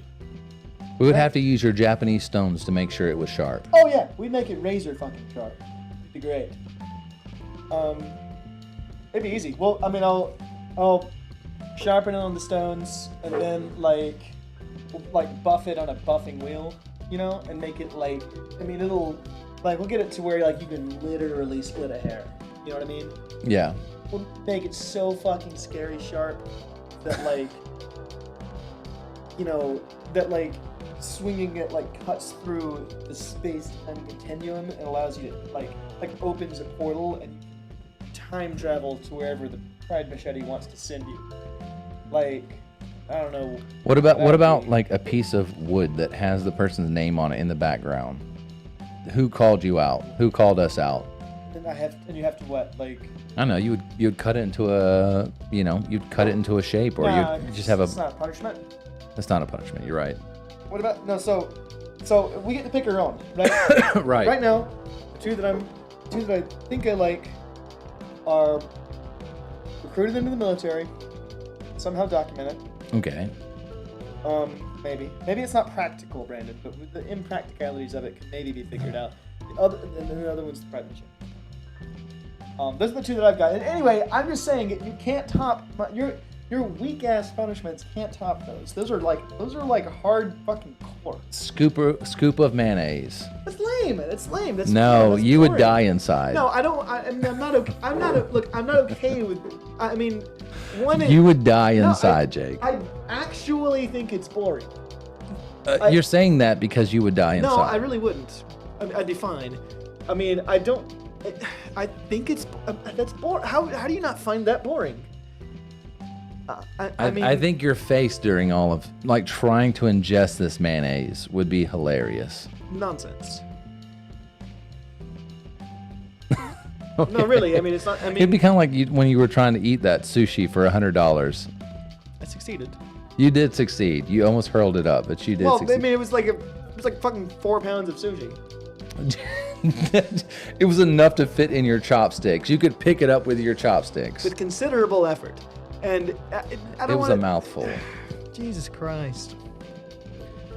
Jesus Christ. I don't know, man. Proper punishment. No. I'm look for myself. I'm vetoing anything food related. It's just I think it's tasteless. That's what I'm saying. I think it's dull. You know, that's just me. It would be full of taste. What do you mean? Brandon, please just can we talk about something else? Okay, we're talking about punishments, Jake. Obviously, you find that eating mayonnaise, which Jake has a severe fear of mayonnaise, I don't. would be a but lame and I don't tasteless. really. I mean, I don't like the taste of basic mayonnaise at all. I mean, I don't really like eggs at all. But I mean, I hate them actually. But that's not anybody else's business. You know, I mean, I'll eat sauces on things all the time that are technically mayonnaise based. You know, I'm generally okay with that usually, but I don't like stuff to be. It's boring. Is what I'm saying. Okay. It's not, Okay. I'm not really like. Okay, Jake. I mean, I'm not like. I mean, I don't like it, but it's. I mean, fuck, man. There's a dead horse, Jake. No, yeah, you keep bringing it up. All right. I know. I've said move on, and you're like, but what about this? I don't know. Cinnamon challenge. I think that's boring too, for the same reasons. I'm I doing the Tide Pod. So I challenge, would think that would be hilarious to watch you puff out this cloud of fucking cinnamon, trying to choke down this cinnamon. That's, you know, maybe that's just me. Maybe you guys tell me. Maybe that's just me. I think that would be hilarious. I don't know. I think it's boring, but that's my opinion on that. That's I don't think it's. You get a new hair color as punishment. I would do a new hair color. It would require us to know how to dye I know how to hair. dye. You know how to dye. I know how to dye hair. I would do that. I actually earlier today I was like, so I went in for my first day at the new job, right? I was like, Where's that at? Carter Vintage. What do you do there? I do things. Okay. No, but I was like covered in glitter. Like I had like glitter all over my face. I was at a show last night and I got covered in glitter. These things happen at shows. You know, but like I walked in like my first day at a new job and I was like, "Sup, guys?" And it's just like, "How's it going? Good Did you already morning." know some of the guys? Yeah. I was like, "How's it going? Good morning. Ignore the glitter." And then I went and started working. You know. Did they ignore the glitter or did they bring it up? Yeah, They were like, why is there glitter? Everybody brought it up at least once. And I was like, yeah, it's so. I was at the Boy Genius show last night. It's really good, but they had a free glitter tent. Like you just. What is a glitter tent? Well, like I'm it intrigued. was like a tent with like some people who were like, I don't know, like makeup artists or something. And like you walk up to them, And they're like, and you'd be like, I would like some glitter, please, and they would put some glitter on you, for free. free glitter. Free glitter. Because normally that's a fortune. It was a free glitter tent, and I'm a fucking whore for glitter. Jake I guess. is. No, I'm just kidding. I'm not. Jake But- actually is. You guys have seen episodes. It was There's an just episode like where glitter! Jake Yeah. was like doing a foot pedal for somebody, and you just like wanted you got every glitter was fucking everywhere. There's still glitter in this place. Oh, there Over is. that, yeah. Man, We could probably like take something. We could probably pull it off of the fucking table. yeah, probably. But yeah, no, I think punishments are a great idea. Obviously, you would choose your own punishments, so you wouldn't have to worry about mayonnaise or peanut butter or cinnamon challenge. You would What was choose your own. You've not named any punishments for you yet. I would it sounds boring, but I would probably have to think about it for a bit. I don't know.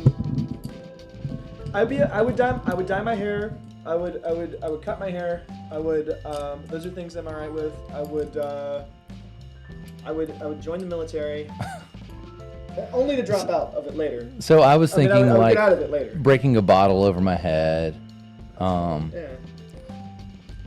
You know, have a camera that zooms in on, you know, my head or something, and just have, or, you know, maybe not this close, but have me a little further back, and then just have Jake in the scene and just like fucking like go ham and just, because sometimes those bottles don't break, man. What about And sometimes you just weld on my head until it breaks. pull one of your teeth with pliers? I'm good on that. That's very old boy of you. It's like kind of fun. Yeah, I know.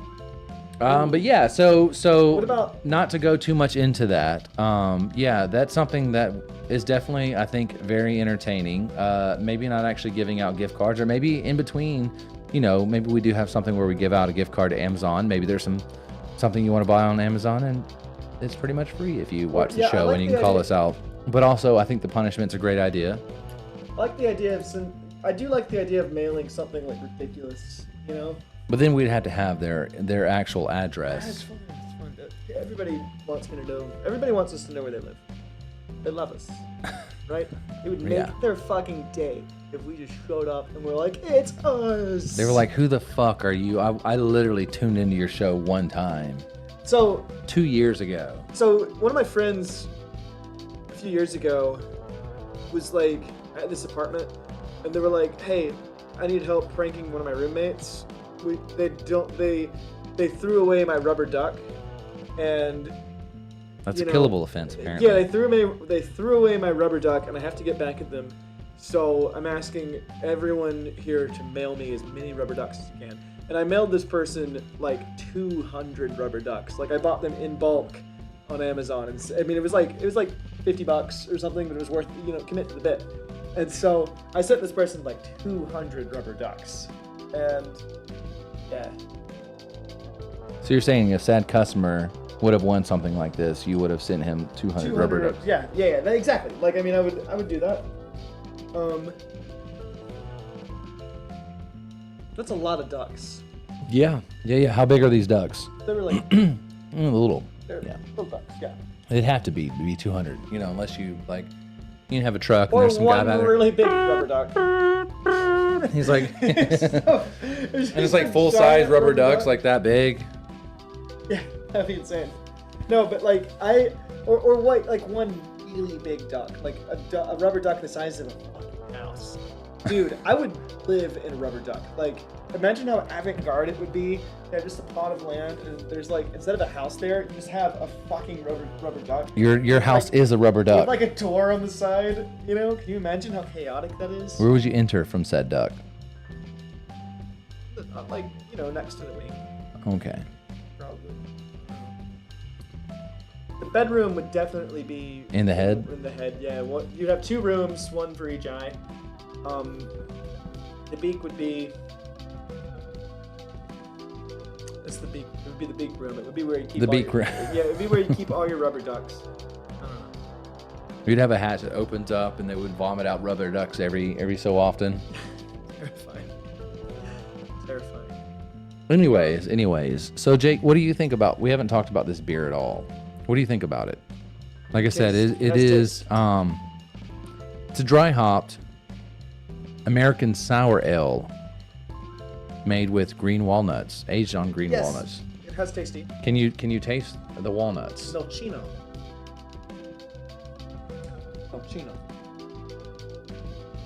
Honestly, I can't attach a flavor to green walnuts. Nocino. Nocino. So what are green walnuts usually used for? Green walnuts are used a lot in. It's a nice bubble. Can you see that? Yeah, they're used a lot in Oh, popped. Italian. Never mind. They're used a lot in an Italian liqueur called Nocino. Green walnuts. Basically, they age with like you know, some sort of liquor, right? Right. Like, which would, I mean, it would be essentially like a moonshine or something, like a high ABV, something that'll take on a lot of flavor that's on its own. Mostly flavorless. And You're no fucking fun, Jake. I don't You like- normally love. I don't like that. You normally love this, and why you don't now, I don't understand. I'm afraid of Why? the green person. Why? Evan, Zupko, what is going on? Jake is hiding currently. Oh, fear. He's breaking the immersion of it because. I have fear in my heart. So the last time we did this, Jake was all about it. He was actually like covering up my face so he had time to be an alien, to show his true self. But tonight, apparently that is not the case. So, I have fear in my heart, sir. you have fear in your heart. Yeah. Well, I mean, they can hear you right now as an alien. I have fear in my heart, Brandon. Jake, you're. It's okay. It's okay, Jake. What are you talking about, sir? You've gotta, I had a fun. I thought this would be a funny skit, but Jake apparently does not like this. I'm afraid. It's because recently I was abducted by aliens, Okay. and actually we had a really good time. But like, have you ever gone out and met new people, right? And you have a couple of drinks and you have just a crazy good time. It's just a lot of fun.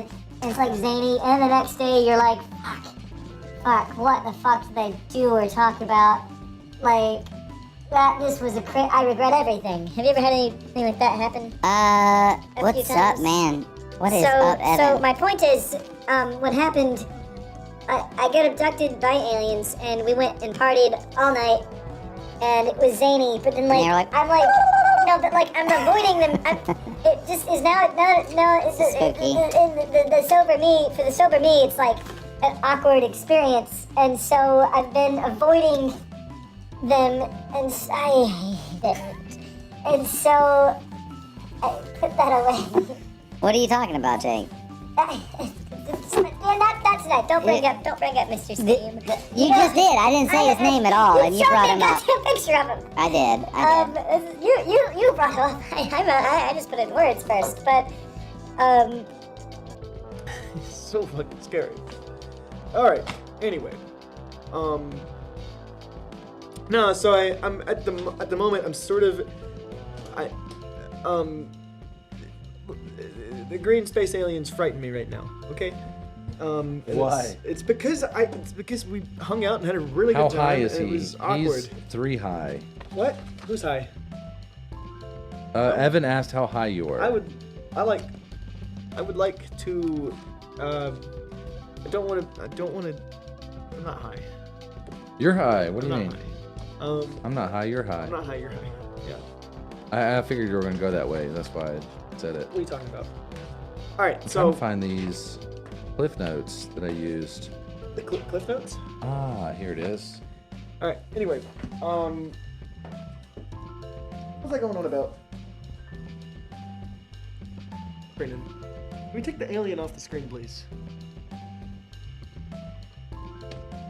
Yes. Yes. Shift C, What is Shift yes? C, that's not working. Yes. Control C. All right. So what's the problem? But that's more acceptable. I love it. I look like a fucking Disney character. You do. I love it. Look at me.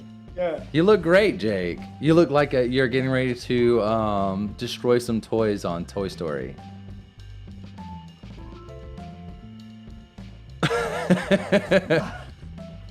So you can be. I gave you the cartoon face. Do you want to have a frog on your head instead? Do you want to be a Viking? Shrek? Do you want to have a beard? Crab? Snowman? Corn? No? No. I'm alright with cartoon face. That's illegal. No one would do that. What? I don't know. I'm guessing this is about aliens, maybe? I mean, your guess is as good as mine. What? Here, No, I'll we put- were talking about aliens, dude, and Brandon turned me into an alien. well, and- you know, I tried to, but And I was just like, oh shit. you No, didn't allow no, it, I didn't Jake. want it. You didn't allow It's it. really scary. Yeah, it's really scary. I don't know, man. I'm just traumatized by the whole experience. It's okay. Give me the face. Thank you. Give me the face. That's so scary. Yeah. Anyway, shit. What was I going on about? I don't remember. So, Brandon, I don't know, guess but I at have some the face point, on. we should, since we're on our misadventure kick, Yeah. the movie The Titanic. Okay. I didn't like All it. right. You didn't like the No, I Titanic. did not like it. Why? I just didn't like it. I thought it was boring. And I couldn't relate to any of the characters. Well, you were like 5 when it came out. You were like 2 when it Well, came I out. watched it for the first time earlier this week. Really? Because of what I'm happened just recently? But that would actually be a great time. It's like to- that's crazy. That's crazy. All of these people died on a honestly, ship. I need to learn about this. I bet Titanic is trending right now. Titanic is definitely trending right now. Yeah. You know, That's I was illegal. actually No one would do that. Being high I was is reading, illegal. I was reading up a little bit about the initial search for the Titanic, like because you know, after it sunk, like immediately after that, everybody's just like, we have to raise the Titanic, right? But it, you know, they didn't find it until like 1986 or 85 or something like that. Right. And then the James Um, Cameron expedition and Yeah, all that stuff. But like, but it sank in like 1912, right? And anyway, it was like, yeah. So like some of the plans for like raising the Titanic were like hilarious to me. Like, I mean, some of them made sense, some of them made no sense. Like, one of the ones that made a lot of sense was, well, we take boats out there, right? And you pump down like, what's it called? The cold stuff. It's cold. what, like ice water? No, You talking not about like that. a chemical? Yeah, it's like it's what makes dry ice a thing. Oh yeah. Okay. What is that? What chemical is that? Fuck. It's Nitrogen hydroxide. I don't know. Fuck. Hang on. Let me look it up. Yeah. Look it up. Anyway, so While you're doing that, what do you think about this this look? What do you think about this filter? it's fun. And you know, you look kind of like you, and your mouth is still somewhat working. You know, it still has my little curly thing that my hair just naturally does. That's the reason why I wore hats for so long. So you like this better than the alien? Damn it! What is the fucking chemical? This is blowing my fucking mind right now. I can't remember it. It's like the thing where you can freeze somebody with it, then hit Yeah, them with dry a hammer ice. and they break. No, it's Okay. like dry ice. Sub-Zero. It's just made Mortal by carbon Kombat. dioxide. No. You just kinda- Fuck. Yeah. Fuck.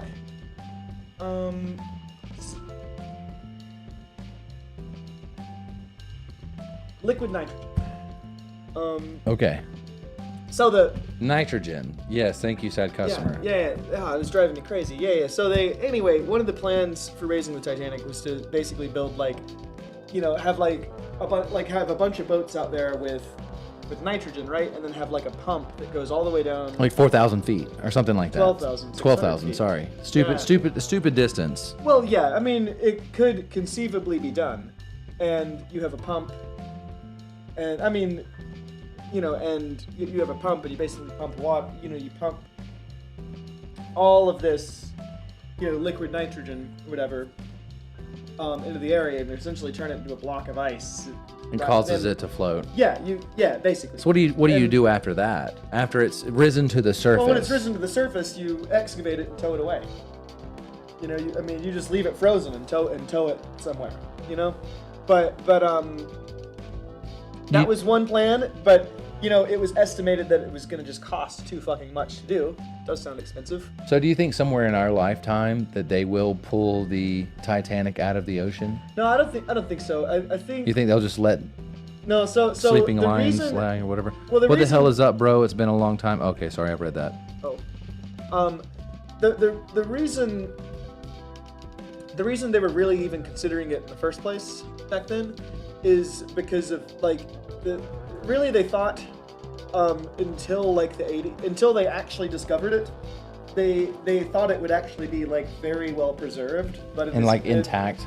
Yeah, but it isn't. And I mean the theory was that like because the temperature that low is just slightly above freezing, and because at those depths the saline level is much lower, and because at the time it was thought that the bottom of the ocean was like, was a desert wasteland, like which couldn't sustain life, which is Right. absolutely the opposite, right? I mean that was the prevailing theory at the time. So it was more or less thought that the Titanic was essentially in a deep freeze where everything would be preserved nearly exactly like it was, right? It was also thought that it sunk completely intact rather than breaking apart. Right, which they didn't even believe firsthand encounters of it actually like breaking in half. People who survived it were like, oh no, it went up like straight up like this, and then it broke in half, and then they were like, no, that's impossible. That's not scientifically based. What do you know? You were what, 12 when it happened? Get the fuck out of here. Yeah. No, so anyway, that was the a lot of the reason for wanting to raise it from the depths was because of all of the wealth that was on there, like all of the, if you were able to raise the Titanic that sank in 1912 and raise it, and in the 80s or whatever, and know that it was going to be basically intact, basically fully preserved, right? It would have a lot of, it would very much be worth it probably, but the problem now is that it's all, it's essentially just mostly trash. So rather than raising it, what you do now is you go down there with something small and you take the small, the few artifacts that you want. Right. And they've found some pretty significant ones, like the bell that was on the, it had like one bell that like rang every day or whatever. So the ship bell. Like historically significant. Maybe something that's not. Maybe it's not like bars of gold, but maybe it's something more significant. Yeah, they've been able to recover a lot of artifacts, and that's my point is I guess it's like there's not really anything to gain from bringing the whole ship to the surface when it's much cheaper to take small things that you want. Right. You're just picking it up. Yeah, individually. You can fine one, tune and pick up what you want. You take a few things because ultimately the only purpose for any of that stuff is to exhibit it somewhere. Right. It'll be it could be in a museum or anyway. There was also a lot of really dumb theories for how to raise the Titanic. My favorite was that they would fill it with my favorite theory was All right. was that they would my favorite idea was to fill it with ping pong balls, which would then float to the surface. Like you fill the Titanic with you just fill the fucking thing with ping pong balls, right? Right. Which would be crushed by depth. It wouldn't work, Yeah, that really was an idea. It's like published. Anyway, I don't know. Brandon, how would you raise the Titanic if you had to come up with an idea right now? Of out of the water. raising the Titanic. Yeah, how do you? Okay. What would you do? What would your initial plan be? Honestly, I never would have gone with liquid nitrogen because probably I don't know enough about science. And I'm like, how fucking much liquid nitrogen would you need? Not only would you need to get down in there to freeze that whole area to allow this ship to rise, like the logistics of it just seem insane. But like Brandon, the original idea, what would you do? So you would have, these massive tubes that you're going to have to do what? You said 12,000 feet? 12,600 feet or something like that. Yeah, it'd have to be that long, yeah. Yeah, you're going to have all of the materials to get down this far to put this much liquid nitrogen down there to make this thing float, and the logistics of having all of these ships that basically keep it afloat to get nothing out of it. Yeah, it would have been worth doing if you'd gotten it intact. But like, I need you to give me an idea for how to raise the Titanic. Like, for example, like I'll give you one that's like, we could use a tractor beam. That would work. A tractor beam. The tractor beam would work. Give me an idea. Like something out of Star Trek. Yeah. Or Star Wars, yeah. Just use a goddamn tractor beam. And why didn't they just do that? That'd work. Well, I don't know. Sad customer said somebody I worked with would talk about this all the time, right? Raising sunken ships with ping pong balls. And he wouldn't listen to my reasoning that the ping pong balls would be crushed. Yes. Yeah, it would not work. They would implode like the Ocean Quest. The what? The ocean. Ocean. The Yeah. Ocean Gate. That was a bummer. Yes. That's sort of why we were talking about all this. It's like we. No, fuck! I hate Shrek. Do you? I really do. You hate Shrek? I do. Who can hate Shrek? I really do. I didn't even like it. I mean, when I was a kid, I didn't even like it. Why? I just didn't like it. What about that? Is that better? Smurfs are alright. Smurfs are okay. They're alright, yeah. What? Something like that, maybe? No, it's out of season. I mean, it's out of season. Depends on where you're at. Where you're at, it could be totally in season. Okay, so it's always out of season because carrots are either out of season or snowmans are out of season. Yeah. Very rarely do you have a season where both of them work. Yeah, that's what I'm saying. Yeah.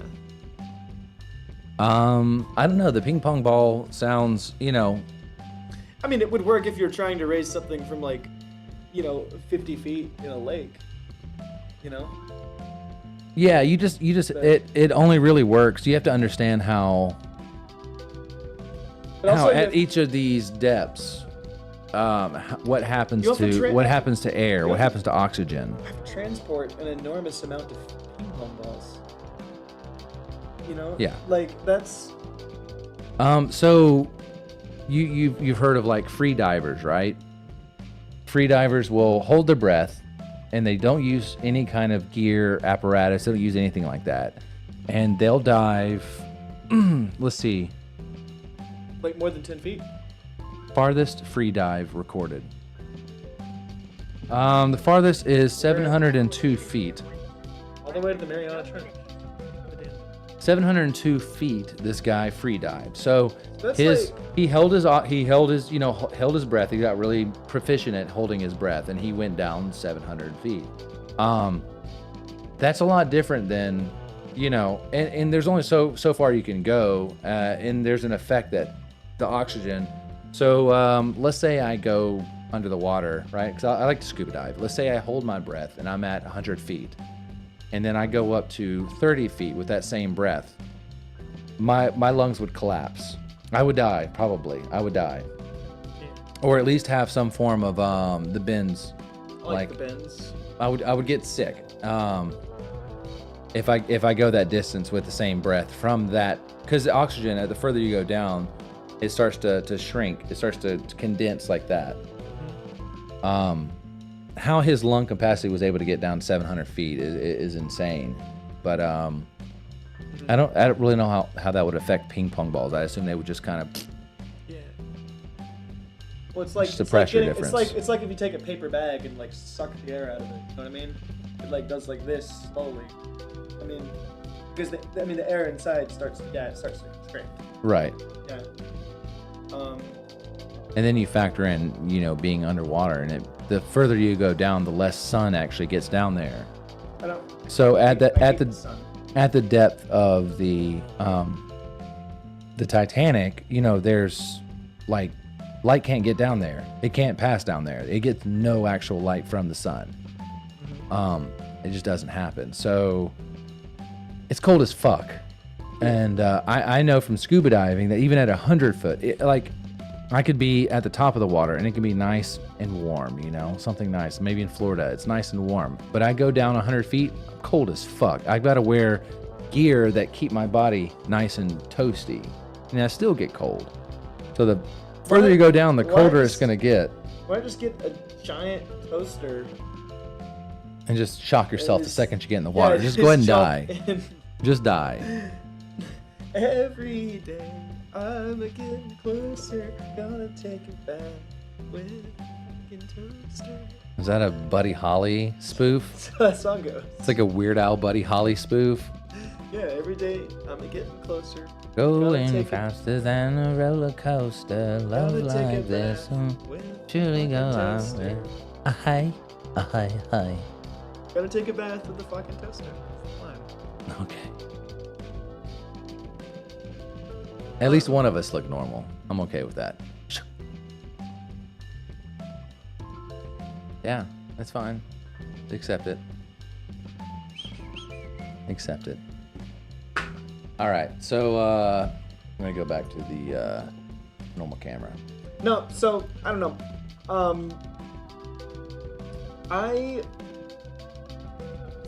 don't know. I'm trying to think. I've never done anything like. If I could afford, if somebody was like, if I had the money to do it, like if it didn't cost me that much money, somebody was like, go see the Titanic on this thing. It takes a couple of hours. Okay. And you get to see the Titanic or whatever, and there is an amount of risk that you do get killed. I'd be like, yeah, all right, let's do it. I really would. Like, the reason I would never do this like they did is because the money was way more than I can even imagine spending. Stupid amounts. Yeah. Oh, dude, you can still actually sign up for the expeditions. I pulled up their website and like after this for Ocean Gate, I pulled up their website and was looking through their pricing information and was like filling out the form just almost as a prank, but too soon, Jake. Well, maybe I don't know. I just honestly I wanted to see how far. I wanted to see how far they'd let you go. Yeah, I mean before they were just like, we're not doing any expeditions right now. You know what I mean? Because the website, at least last week, was still up and running for the whole thing. You could still book one. Nobody's gonna take you down there. No, I mean they don't even have any. They don't have any way of taking you down there anymore. They only had the one ship. No, it was just the Titan. That's the only way they did it. Oh, jeez. Because the guy who makes The Simpsons, I think he did 3 or 4 trips down. Yeah. The creator of The Simpsons. Well, so people have been down there in a lot of things.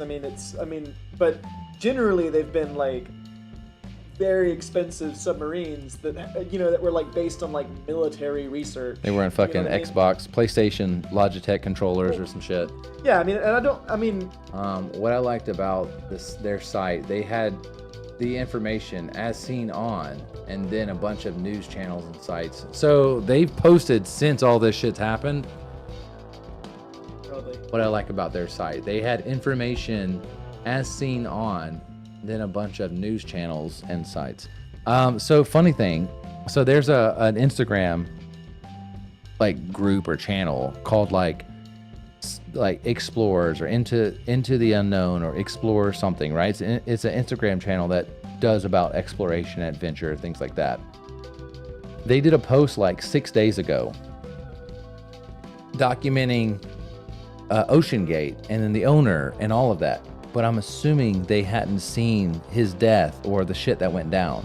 They didn't see any of that. They were talking about how cool it was and what do you want to see in their submarine. So you click on the page to look at the comments.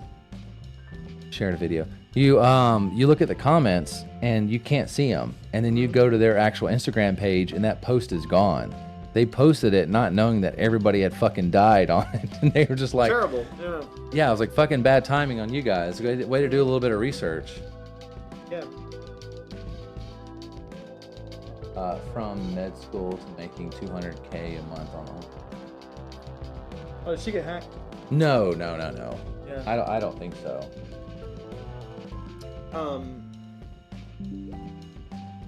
She's a Scorpio. She's got it on her wrist. I knew it. I'll watch it, babe. I'll watch it whenever I get done. This should be hilarious. Apparently, like $250,000 per person. Oh yeah, it's like 200,000 Yeah, per no, person to go down. it was $250K per person. That was the price. I got as far. I mean, you could last week. You could go all the way to the pricing information. Can you now? No, I haven't looked, but I doubt it. Like, I looked for this like on Thursday when like They hadn't discovered them yet. Yeah, like before, and it was like everybody Was still really optimistic. Yeah, like I was I sitting. wonder if they got a refund. It was like, Jesus. Yeah. Honestly. Well, when they sign all the documentations, you sign basically saying you're not going to sue the shit out of them. Well, they did accept the risk that. Yeah, that's true. So I mean, I legally speaking, I don't think they were required to be refunded. But this isn't. I have no horse in this race. I mean, I sort of hope that some amount of. I mean, that at least a refund was made. But. Because that seems ethical, at least. Right. But. Jake, embrace it. No! Stop. Don't bring me. Just embrace it, Jake. You, like, 2 months ago, you loved this. We were fighting over the alien. Don't green man me. I'm afraid of aliens right now. Embrace it, Jake. No, I had a weird hangout with aliens recently. It was weird. I like we. How do you explain? You had a weird hangout with aliens. Yeah, I was. So I left, like, I was hanging out at Lakeside. You know Lakeside, right? Yeah.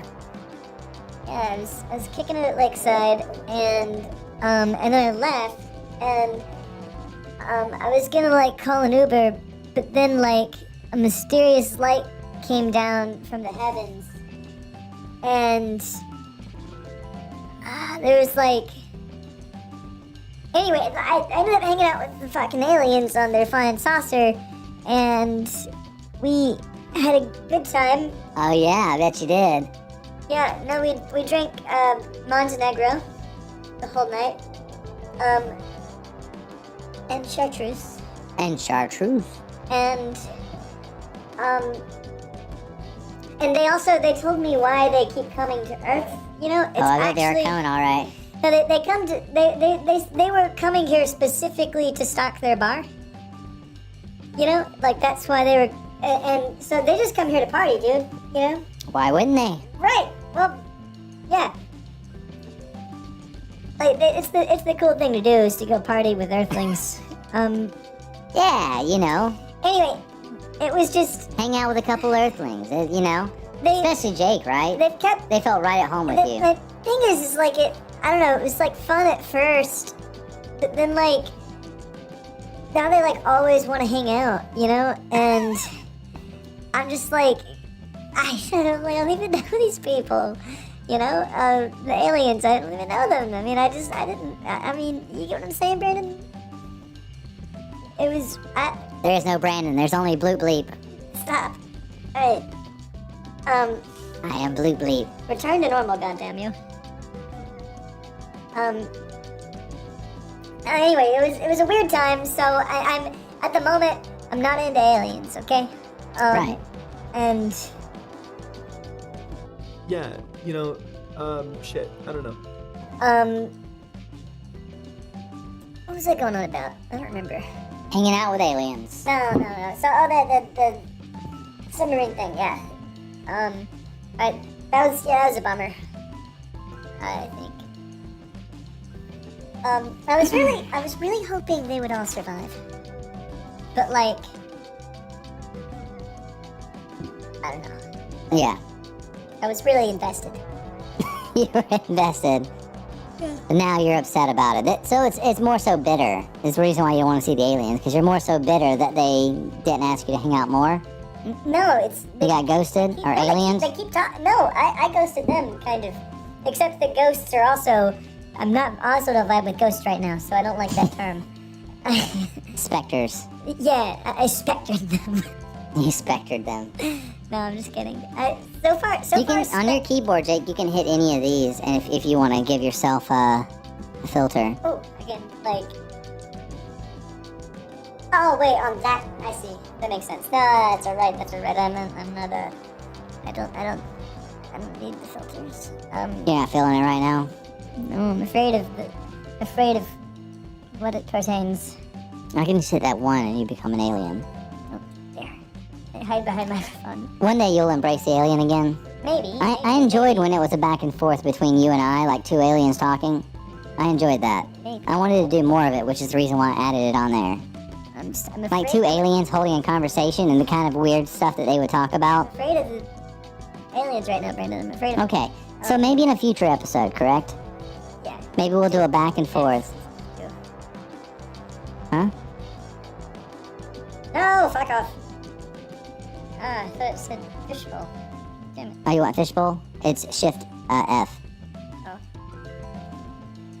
Okay. That's fine. Yeah, this is alright. Okay. I can do that, so it gives you more of a... Actually, arguably in bad taste right now. It's very good conversation. It's very, very true, Jay. I didn't think about that. I imagined the fish. I didn't think fishbowl was gonna be me in a scuba thing. I thought it was gonna be like my head in a fishbowl with like a goldfish going around. That's what I envisioned. And instead, you're swimming with the fishes. Yeah, instead, I'm just like talking about the doomed submarine, or whatever. Or like, well, we're with this. Yeah, this is all right. I have to change it to anything else. No, I didn't mean to. I said the first thing I could. Jake, look at the sheet. This is sorry. These are only ones that have assigned hotkeys. All right. There, you like the cartoon face? I don't know.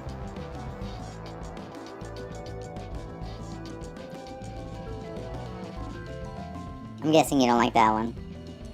Oh, well, you just... If you click too much random shit, it does stuff on the computer, Jake. Ooh, I just opened up a black hole. Jake, let's stop. Sorry. You're duplicating things. Sorry.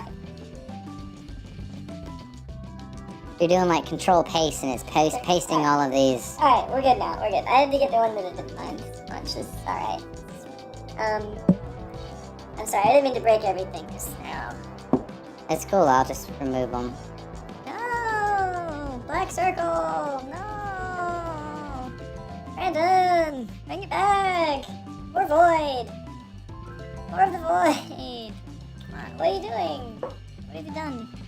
Some of these are like the same exact one. I don't get it. In the same I don't spot. understand what we're doing. Done. Okay, so... I like you in the fishbowl better. I mean, it's kind of, Arguably in bad taste? Stop. a little bit. I mean, I don't mind it. Alright, okay. I like a little scuba diving. And this is snorkeling, but still. Alright, so, yeah, I was really invested in the submarine thing because, like, you know, I mean, it grabbed my interest because I was just like, I was like, oh shit, you know? I mean, I wanted it to turn out well, but of course it unfortunately didn't. Right. I haven't made too many jokes in bad taste about this. I mean, I've seen some really bad ones. No, it's actually really. I thought were funny. It's actually really sad about it. It is really sad. Yeah, it's definitely really sad. You know, I mean, you know, there's one or two thoughts that were kind of funny about, you know, that I thought were borderline bad taste. Yeah, like, it's invasive thoughts. They just pop in. well, you have no control over them.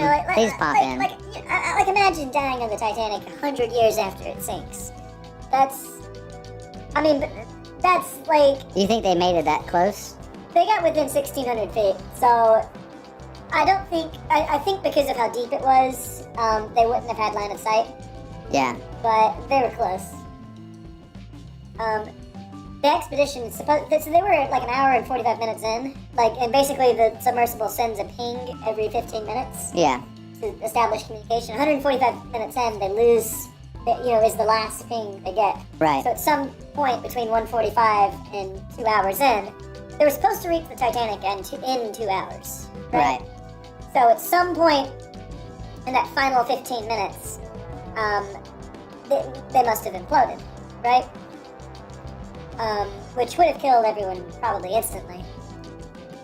I would think. Although It's bad. It's bad news, Bear. What? It's bad times. Yeah. So I mean, yeah, it's and then like I think basically they contacted the Coast Guard like maybe like they were supposed to return to the surface like 4 or 5 hours later, right? But then didn't return, and so after the point where they were supposed to return but didn't, they contacted the Coast Guard like 30 minutes after that. But they've had other expeditions where this thing happens, where they lose Well, contact and they find him later floating on the surface, just kind of hanging out. I don't know. I don't think so. I'm pretty sure that they've said that before. I know they've had times where like they lost like battery power or something, which is also, I mean, what they were originally afraid of. Like I remember like when I read about this like Wednesday or something, like for the first time, like what they were really afraid of initially was that what they thought had happened, because it had happened before. What they thought had happened is that they'd had like some sort of battery issue, but. Right. What they would hypothesize would happen with the battery issue is you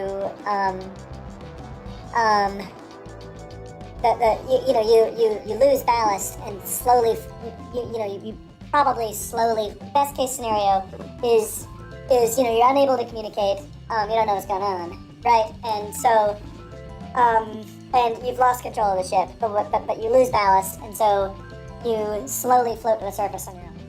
That would be best case. The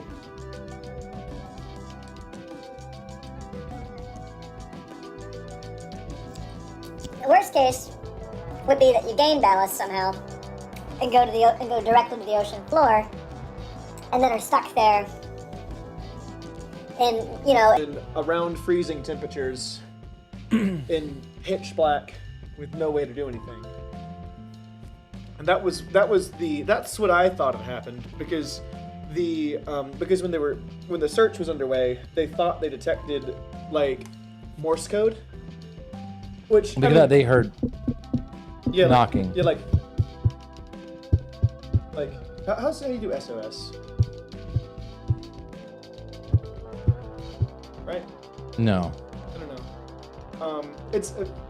There's an SOS pattern, and I don't know how to do it. I don't know. It's, Yeah, I think that's it. No. So who would be I don't great know. for this Something like is but that's David Furman. He does like ham radio, and he does all of that. Yeah. No, so anyway, so like what you would so imagine like, you've lost power in a submarine, right? Right. And I mean, what do you do? Like, I mean, you can't communicate with anybody. You have limited oxygen. It's like 1, 2, 3. Okay, yeah, right, that makes sense. Yeah, Like So- 3 dots, 3 blanks, 3 dots. yeah, that makes sense. Yeah, so they thought they detected they thought that they detected SOS, and what you would do, I mean, if I was in that situation, I guess like I would at some point would I would be, my mind would be racing, like how do I get out of the situation? What can I do right now? And Right. at some point, I'd realize, I'm in the ocean. They must be looking for me by now. So I have to. So I'm gonna make as much noise as I can, right? Yeah. And if SOS, which the submarine commander that was on this thing certainly would have. He was like a 20-year military. I mean, he was considered the leading authority on the Titanic underwater. Like, he'd been there more than anybody else. He was on the original expedition. That discovered it, right? Yeah. Which is, they had their people. I don't think it was as jerry-rigged as they said. I do think that they had spent the money getting the right people. I think most of the vessels that have been down there, successfully, like several times, have all been like military-funded things, or something. Anyway, like stuff that had like considered like government backing to it is what I'm saying. Which this is a private company. They don't have, the military's not going to tell them how they make submarines. They have to figure it out themselves. You know. Yeah. So anyway, yeah. So, I don't know. So I guess at some point you would find something to tap on the hull with. Right. And you would tap out SOS continually, right? If you were out of power in a submarine. Another thing that they said might happen though is that like it would lose the ability to maintain like its like equilibrium, meaning you would be like just tumbling underwater. Which if that happened, it would be like being in a washing machine just above freezing in total dark. You would just have mush by the time you found, if you were able to get no, them. you would end up like hopefully you get knocked out early on, but in all likelihood you just like get banged up a lot, and are probably I mean I don't think it would have enough power to really like it might kill you, yes, but it wouldn't have enough power to like turn you into jelly, you know, but yeah, you could die that way. That would suck. I mean, that really would suck. I mean, all the while waiting for.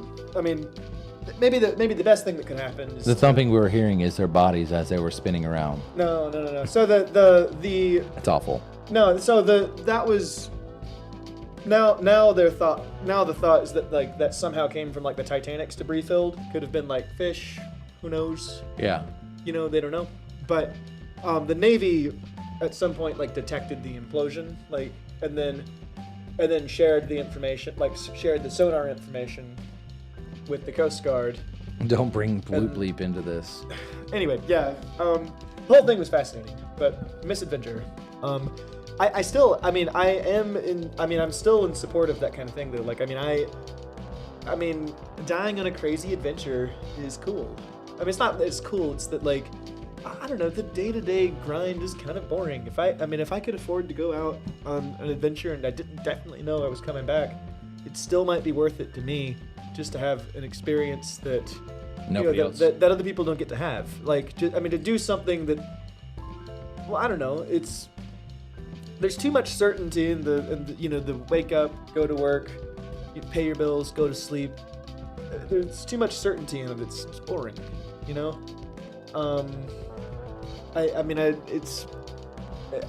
To me, I think introducing some risk, even if it's like sort of superficial like this, you know, even if it's not really for anything, you know, introducing some risk is maybe a way of making life more fun, you know. I mean, ultimately, it's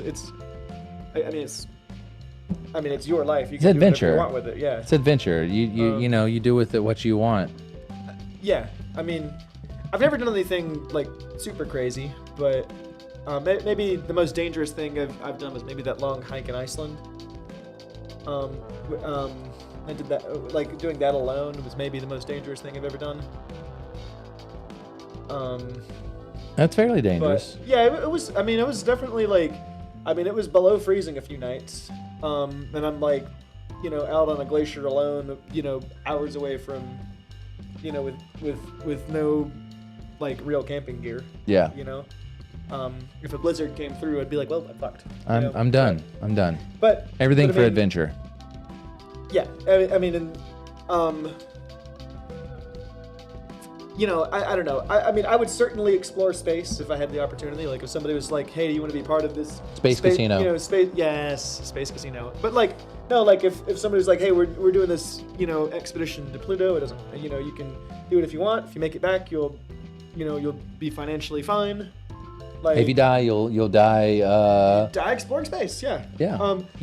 The people, I've kind of related people will learn recently, about you. like, Kids will be taught, about you in their school books, and it's a weird generation that we're a part of. Like, we're born just, maybe 100 years too late to explore, like about 100 years too late to explore the Earth, right?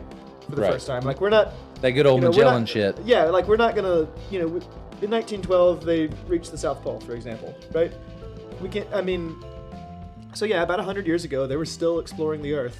Like, we're born too late to explore the Earth, and too soon to explore space. But we have something very interesting that is happening now that we're a part of.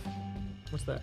So you weren't probably around for the early part of this, but like the very beginning of internet, dial-up, dealing with that. Dial-up. And then bag phones, people going to pay phones and bag phones. If you had a cell phone, all that that, was a big thing. And then going from a cell phone to the cell phone of the day, back in the day, to a cell phone like this, having everything at your fingers. And then now AI coming to the forefront and how much that's going to be integrated in our we're life. Definitely in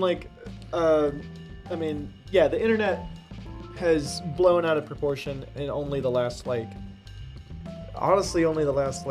20 years. Yeah, and then AI is in its infancy, and people are already doing crazy shit. Yeah, it's pretty weird. I have a strong friendship with ChatGPT. Oh, it's great. No, it's great, and it's going to be integrated into everything. I have a ChatGPT thread where I'm just like, hey man, I don't have anything to talk about. Let's just be friends. And I really do. Dude, have you ever? I got sad one night, and I was just like, ChatGPT, talk to me, be my friend. Have you ever looked? There's a guy who there's I'm gonna say a specific guy, but there are people out there who are really, really pushing ChatGPT to do things that obviously it wasn't designed for. Like, it's like, all right, ChatGPT, you are this person. This is, and it'll have them like look up who this person is, and as you are this person, and I need you to answer questions for me as this person. And they're doing all kinds of just super crazy stuff with this. That's fun, making the ChatGPT take basically people's persona based off of information it can find on them, and using AI to drive some kind of narrative. It's super interesting to me. For some people, it's extremely scary. Yeah, that's interesting. Yeah. But for me, it's very interesting. I've noticed it does a really good thing at some things and a really bad thing at other things. Like, same thing with art. The AI art. It can't do hands very well. Well, that's getting better. I've spent a lot of my time and energy really analyzing music. It's a big part of my life, obviously. Right. And I've spent. I really know. And I feel like I'm a pretty good authority on good versus bad songwriting. I feel like, generally, but I don't want to say that that I know more than anybody else does about that kind of thing. But it is something I pride myself in. Anyway, I spent a really long time talking to ChatGPT about lyrics, I spent a long time trying to establish good versus bad, example being I'd be like, let's look at I don't know, a song that's really good, look at a Bob Dylan song. Yeah, that's I think what's the one where he goes and gets prostitutes? He falls for a prostitute. That's I was gonna say something like Deeper Shade of Red, but I'm trying to think of what. Hang on. Simple Twist of Fate. Yeah, Simple Twist of Fate. Yeah. So, analyzing that compared to fucking Layla or something. Yeah, if you've watched Layla episodes sucks. 3 episodes back, maybe 2 episodes back, Jake went into discussing why he thinks Layla sucks. Doesn't it? Think about Simple Twist of Fate. Now I'll also say cliches that are nothing actually matters besides the cliches. You are a lyricist as well, though. You take a lot of pride on your lyrics. I do a lot of writing. But I don't think lyrics purely alone make a song. No. But I think you need a certain level of cliche sometimes. Thank you, Nelia 04. Thank you for the follow. Yeah. If you saw the squiggles. Jake was in there. Yeah, it might not have popped up on that a long time ago. That particular screen, but that was Jake with one of his saws. And if you don't know, Jake does woodworking in this shop. Sometimes. You can't see on the other side of this, but there's machines all over the place. Snakes and spiders. Snakes and spiders. Snakes and spiders. You don't know my backstory on snakes and spiders, Brandon? Why I bring that up sometimes? Snakes and spiders? Mm-hmm. I don't know if you want to know. You don't have to know. Well, I was saying that we were talking earlier about lyrics and how much you're on lyrics, but there are certain songs that don't. It's all about the vibe. It's all about the feeling. No, so. But something generally, like one thing I'll this. tell you. One thing I'll tell you is that generally, Witness the two fellas you're about to meet. Their names are Sando and Johnny. most of the time, Sorry.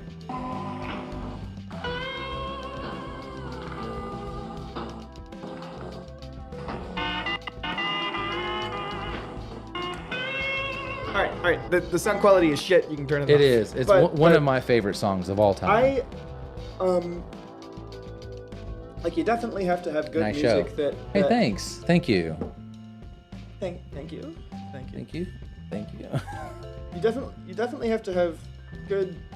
You definitely have to have good music. I mean, that's the. I mean, if you're making music, the music should be good, right? But songwriting, I think it's two part. It's unique because you have two things. Like you need to. I mean, and you don't need. I mean, I'll say you don't need good lyrics. You just need to not have bad lyrics. Okay. Right? So if you're gonna do lyrics, you do don't- that shit well. You don't need good music. You just need to not have bad music, right? Which is So my relative. well, right. So Bob Dylan is a great example of this. A lot of times he has music that's not like the music of it is not that interesting or maybe not. Like if you took the lyrics out of it. Like like if you took the lyrics out of it, it's just. I mean, he could have been anybody. You know, a lot of times. I mean, sometimes he's done some stuff that's really great. Other times, I think he's done some stuff that's not so good. When you put out fucking 1,000 songs, I don't know how many did. But there's nothing that is on its own just offensive usually. Like, I mean, he has some that is, but he also has some lyrics that I don't like. And I mean, I'm sure he would. Bob Dylan would probably agree that he's written some stuff that he doesn't like. Oh yeah. You know, I mean, I've written stuff that I don't He like. even says now, or like when they've interviewed him last, about his writing process, and he's like, I can't write what I used to write. I'm not in that mindset. I'm not that person anymore. I'm not, I can't write that anymore. Which is, Yeah, it makes sense. Yeah. why No, you can't do the things he used to do. But I mean, I don't know. I mean, one of the things I'll tell you is a lot of times, like, you'll look at a song that's like, gets like really popular, and people are like, "Whoa, it's so fucking good," and and you don't buy into it initially, but then if you actually analyze it, you'll realize it's actually extremely well written. Like, I mean, like, what's the Daft Punk song? It's not my genre at all, but the Instant Crush, like that song, extremely well written. Like some of the lyrics are just crazy good. Like I mean, and it's like something that you I mean, until you start like looking at stuff analytically, you might just you'll I remember like when I was in high school when that song came out, like people liked it because other people liked it, but they didn't know why really they liked it, and then also there was people that didn't like it because they were kind of wanting to be counterculture without really knowing why they didn't like it. Right? Yeah. But if you like analyze it, I feel like if you analyze it, you can look at it and be like ignore the genre of it and realize that it's actually very well written. Yeah. Even though it was a pop song, kind of, or I mean a disco pop song, kind of. Yeah. So Electronic pop. within that, which is a genre that I don't know. Anyway, so my point is, like, Bob Dylan stuff, like "Simple Twist of Fate" is a brilliantly written song, with very boring guitar, but I mean the guitar is okay, but if you were to take the lyrics away, it would just be like, any other song. yeah, I mean, it could be any folk song, kind of. Right. So getting through but that. What made it great was the lyrics, and stuff like Layla has a very good guitar riff, kind of. I think the guitar sounds it's okay, but I think the guitar part is fine, and maybe like it takes like some like skill as a musician to execute, Right. I guess, or to write, but I don't think it's Lyrically, it's not a strong song. So yeah, I mean, I didn't particularly like the guitar part really, but I think that's my taste. you know, more so than like I think it's technically good. Right. But the lyrics, I mean, I don't care who you are, or what kind of music you like. I feel like anyone should be able to look at those lyrics and be like, this is just not well written, you know, at all. Like, Begging, darling, please. like, Layla. yeah, you've got me on my knees. I'm begging, darling, please. Like, nobody had to write that. I mean, it was a cliche before it was ever written down. So what I was getting ready to say earlier, Yeah. a lot of times with lyrics, you can hear them some other time, but you don't have the life experience to really connect with the lyrics. So you can hear them, you can somewhat understand them, but then as your life goes on and you deal with that, you can connect to a song that before was just catchy or something. Like, for an example, when I was young, Pearl Jam, huge, and I heard the songs and I was like, okay, this is cool. You know, I could sing along with the songs and whatever. But as I've gotten older and listened to a Pearl Jam song and actually like listen to the lyrics after my life, after the stuff that I've done in my life or the experiences I've been with or that I've gone through, some of those lyrics hit with me. It's a different lens. You know, I have the lens of an adult and looking through this as Do you a have a lens of an adult. specific line you're talking about? No, not specifically, because I remember I just think- going through different Pearl Jam songs and being like, "Holy shit!" What's a I good didn't hear this as a kid. I heard it, but I didn't actually hear this when I was younger. When Pearl Jam came out or when these songs came out, I didn't really hear it. So now as an adult, I hear it, and it's through a different lens that I see this song, and it hits differently. I think Pearl Jam's pretty good writers.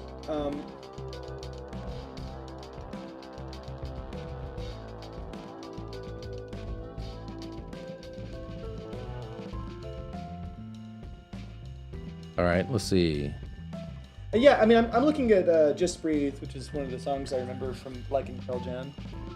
But like, you know, I mean, like some of the lyrics are really, really great here. Like I'm a lucky man to count on both hands the ones I love. Some folks have just one, others they've got none. That's pretty good, you know? Yeah. I mean, it's like it's catchy enough that it's singable, right? Like I don't think stuff necessarily has to rhyme. I think it All right, just what has about- to be singable. What about Black? All right. Maybe not the very beginning. Hey, Wait. hey, yeah. Yeah, you don't need that. Yeah, but Sheets of empty canvas, hang on. untouched Let me sheets of read it clay. for a sec. Okay. It just is, a little bit of dead air. No, it's alright. Hang on.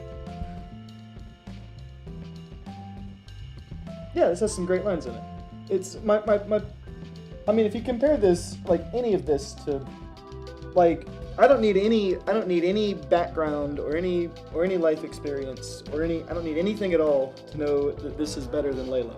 Right. You know? But you are also because seeing Layla this. is like literally, it's an empty song. It has no, it has basically no meaning in it. I mean, I mean, I don't know. I mean, and I'm getting into territory that I can't truly explain, but,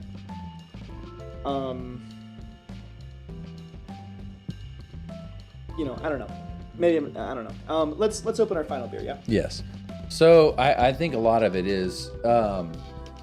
So if you have a song, let's say you are a person who's never dealt with like a really bad breakup, right? Or maybe you've never dealt with a divorce, or maybe you've never dealt with an addiction, or maybe you never dealt with homelessness. You might be able to hear the songs, but you don't really hear the songs. But if you've dealt with any of that, then these songs might connect with you, and you can feel through the lyrics that they're feeling they were exactly where you are. And there's some affirmation in I that. at least partly disagree, but the reason is like I've never been, like one of my favorite Elliott Smith songs is "Needle in the Hay," right? "Needle in the Hay" is about heroin addiction, right? I don't really relate to it. You feel like you would relate more if you were a recovering heroin addict? My point is I think it's a great song that I really listen to and I really enjoy, but it's not because I relate to the subject. There's some aspect of that you relate to. It maybe is not heroin, but there's some form of addiction or something. It's the storytelling. It's not the. I mean, that's why we can read a book about a murderer or something, and and like the villain. Right, right. No, I don't think it's- that you have to 100% you don't connect have with the to- lyrics to get it, but I'm saying you don't like have to relate to the subject. You just have to understand it. right, but for its own sake. Right, but what I'm saying is that there's songs that I heard in my youth that they were just lyrics that they were catchy. The song was catchy. Yeah, Everybody well, was sure, listening to yeah. it, so you listen to it, and it was on the radio everywhere. But then you find it later as an adult after living a life with I remember- experiences, and you can connect stronger to the song. Well, I remember when the Daft Punk song "Instant Crush" came out. I was like in high school or something, and it wasn't my. All the cool kids were listening to it. I wasn't one of the cool kids. I was listening to like the Smiths. Right. Well, I mean, that's Cure back then. hindsight. And that That's the was- cool kid songs. Yes, I know. And I've aged much better than everybody else in high school. Fuck all of y'all. But You guys are seeing this here. Jake is saying, "Fuck." no, all of you seriously. guys. Actually, like anybody that knew me in high school, every single one of you can fuck off forever. I don't have a single remaining friend from high school. Fuck all of you. Seriously. But Is Corbett? Is he- no, we didn't go to high school together. Oh, okay. But no, really. Where'd you go to high school? A bunch of places, but I graduated from Lee County. Anyway, no, I can't think of. I can't think of a single friend that I was friends with in high school that I still have any friendship for whatsoever. Right. Now I will say I will say there's people that like there were people that I went to school with that I didn't know in school, but met later You befriended. that I became friends with. Right. But anybody that I actually knew in high school. Anyway, this is a different subject. Correct. Continue. Sorry. What was I on about? You were talking about. Sorry. But You were talking about. It wasn't the Gorillas. Who was it? oh, the Daft Punk song. Daft Punk song. Yeah, and all the cool kids, liked that song. Now I will say, in my defense, I could definitely tell that they only liked it because everybody else liked it. They were on that They bigger, did- faster, stronger. They didn't understand it either. But yeah, at the time, it was only like maybe 2 years ago that I heard it. Like I heard it play, and it was like, wait a sec, I heard some of the lines, and like I really listened to the music a little bit, and I was like, this is actually brilliant, and lyrically it was just so smart, and and it was just so well put together that, I thought it was great, but I had to rediscover it. Right. That's kind of how it was for Pearl Jam for me. Yeah. As I heard it, and it was trendy as a kid, and everybody listened to it. It was on the radio everywhere. I heard it, but I didn't really hear it. Yeah, sure. And then I came back as an adult, and I was like, you guys can't see it. I was like, ow, shit. Dude, That resonates with me. One of the funny things, so the opposite of that is so in high school, a lot of the stuff I liked was, I liked a lot of I really liked British post-punk, Right. stuff the Smiths, the Cure, Joy Division. That was all stuff that was very much in my category. And when I was in high school, Right. and then there's other stuff that I liked too. I liked Nirvana, but a lot of people like Nirvana. Yeah. And I didn't really completely mesh with the kids that obsessed with Nirvana. The guys that were intentionally grungy. I was like, you guys are a little bit too. You try hard. Yeah, You're a a little try bit hard. a little bit too into this, honestly. So those, I didn't really mesh with them, but I did like Nirvana, and by all accounts, I should have liked Foo Fighters. Is that your right? first song you ever learned? What? Was it a Nirvana song? No, It's a lot of people's. but But you should have I all account should've- but liked Foo Fighters. well, and in high school, it's I kind of, Foo Fighters sounded like other stuff that I did like, and as an adult though, I think their musically is just, the lyrics and stuff is just trash mostly. It's a pale shadow of Nirvana. yeah. to Yeah. me. I would say that. I've never been, liked Nirvana. So I went So I through was at- various phases of Dude, I was at- phases of hating and loving Nirvana. I was at Bonnaroo this last weekend, right, for one of the days, and I saw the Paramore set. I went and saw Pixies, and then like Foo Fighters was headlining, and I was just like, all right, I'm out of here. I'm done. Yeah, and like I didn't want to be part of it. Like, and I remember like there was like this one point where I was like trying to like go somewhere, and some guy was just like, "You're just trying to get in front of me for Foo Fighters," and I'm just like, I was like Foo Fighters. I was like, I You looked mean at him, I was Foo like, Fighters? I was like, I don't give a fuck about the fucking Foo Fighters, and then everybody around me was like, what? And I was like, yeah, they're trash. I didn't make any friends in that moment. That's I was fair. literally, I was like I couldn't help it though. Like, I mean, it's like, he was just like, I mean, because he thought I was trying to like, this guy thought I was trying to like cut in front of him to be like Yeah. closer to the band, you know, which is also not cool. But Well, it's not like there's like a line or something. no, it's not a line. We're just all people. Everybody's piled in together. Yeah, right. And like, if I'm just like, hey, can I go this way? And somebody's just like, no, fuck off, you know, then fuck you, you know? Yeah. But I mean, it's not a line, it's a concert. Anyway, so anyway, this guy's just like, you can't get past me, you know? And I'm just like, what are you talking about? He's like, you just want to get in front of me to watch the Foo Fighters.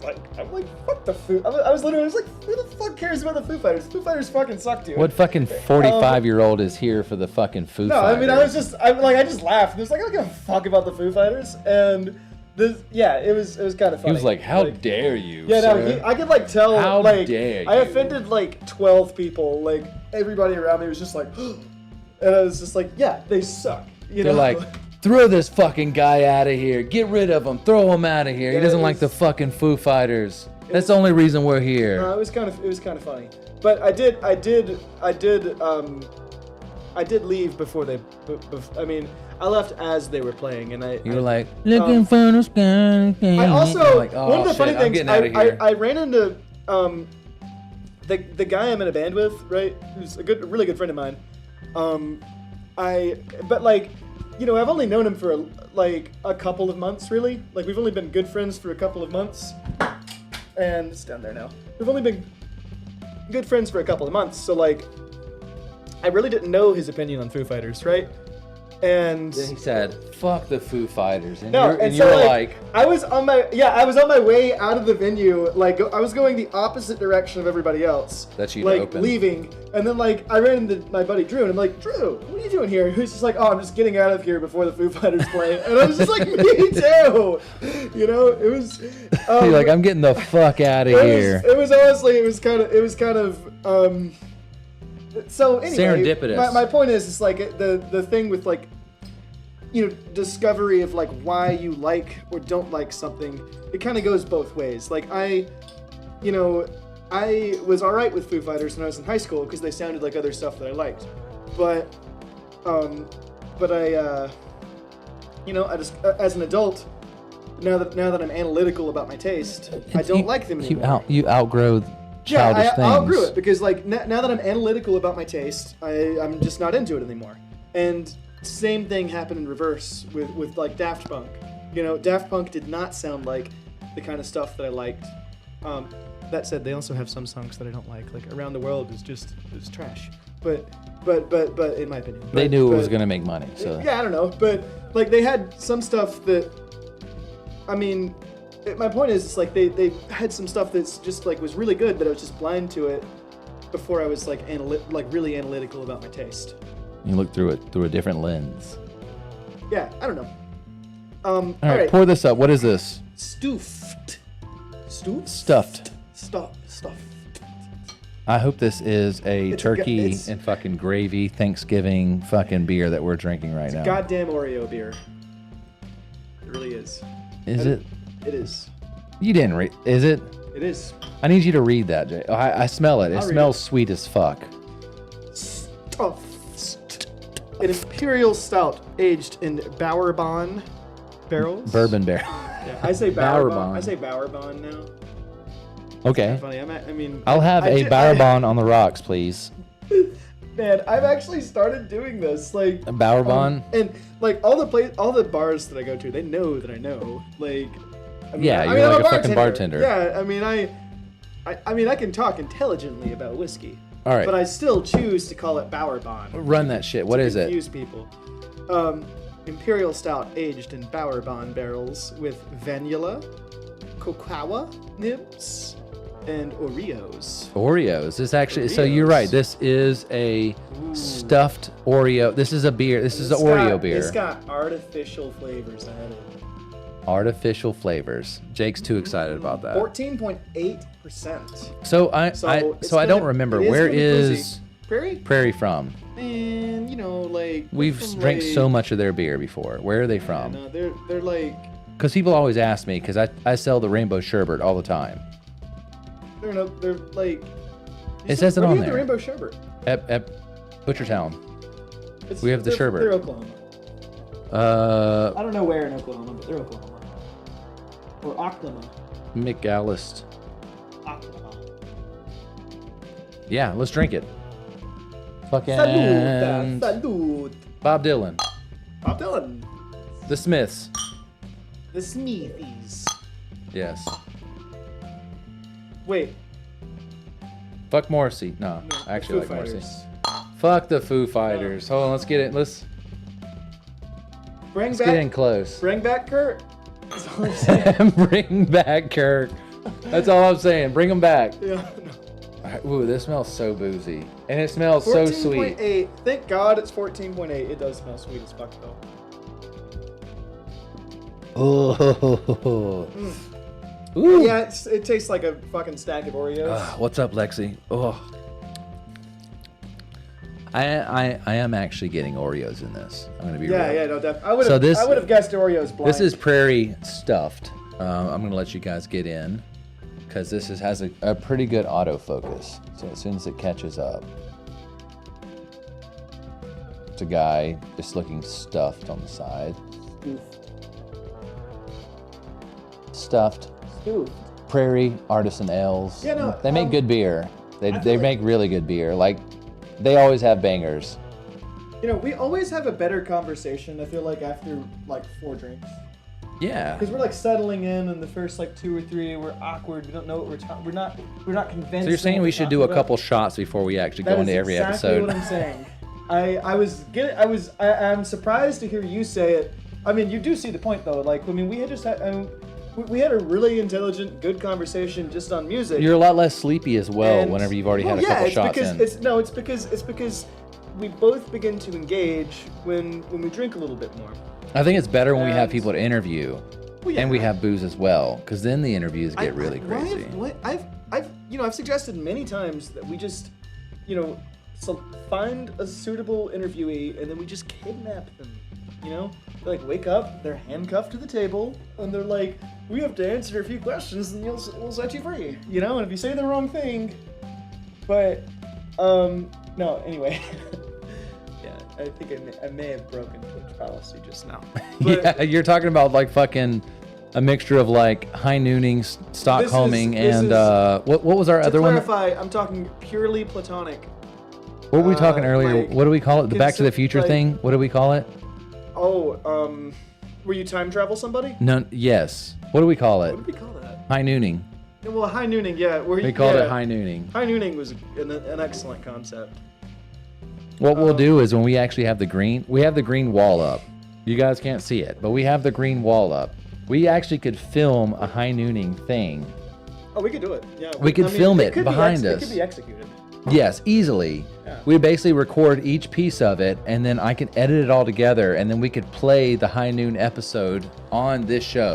Another fun but very dark one would be to Ocean Gate? no. Oh.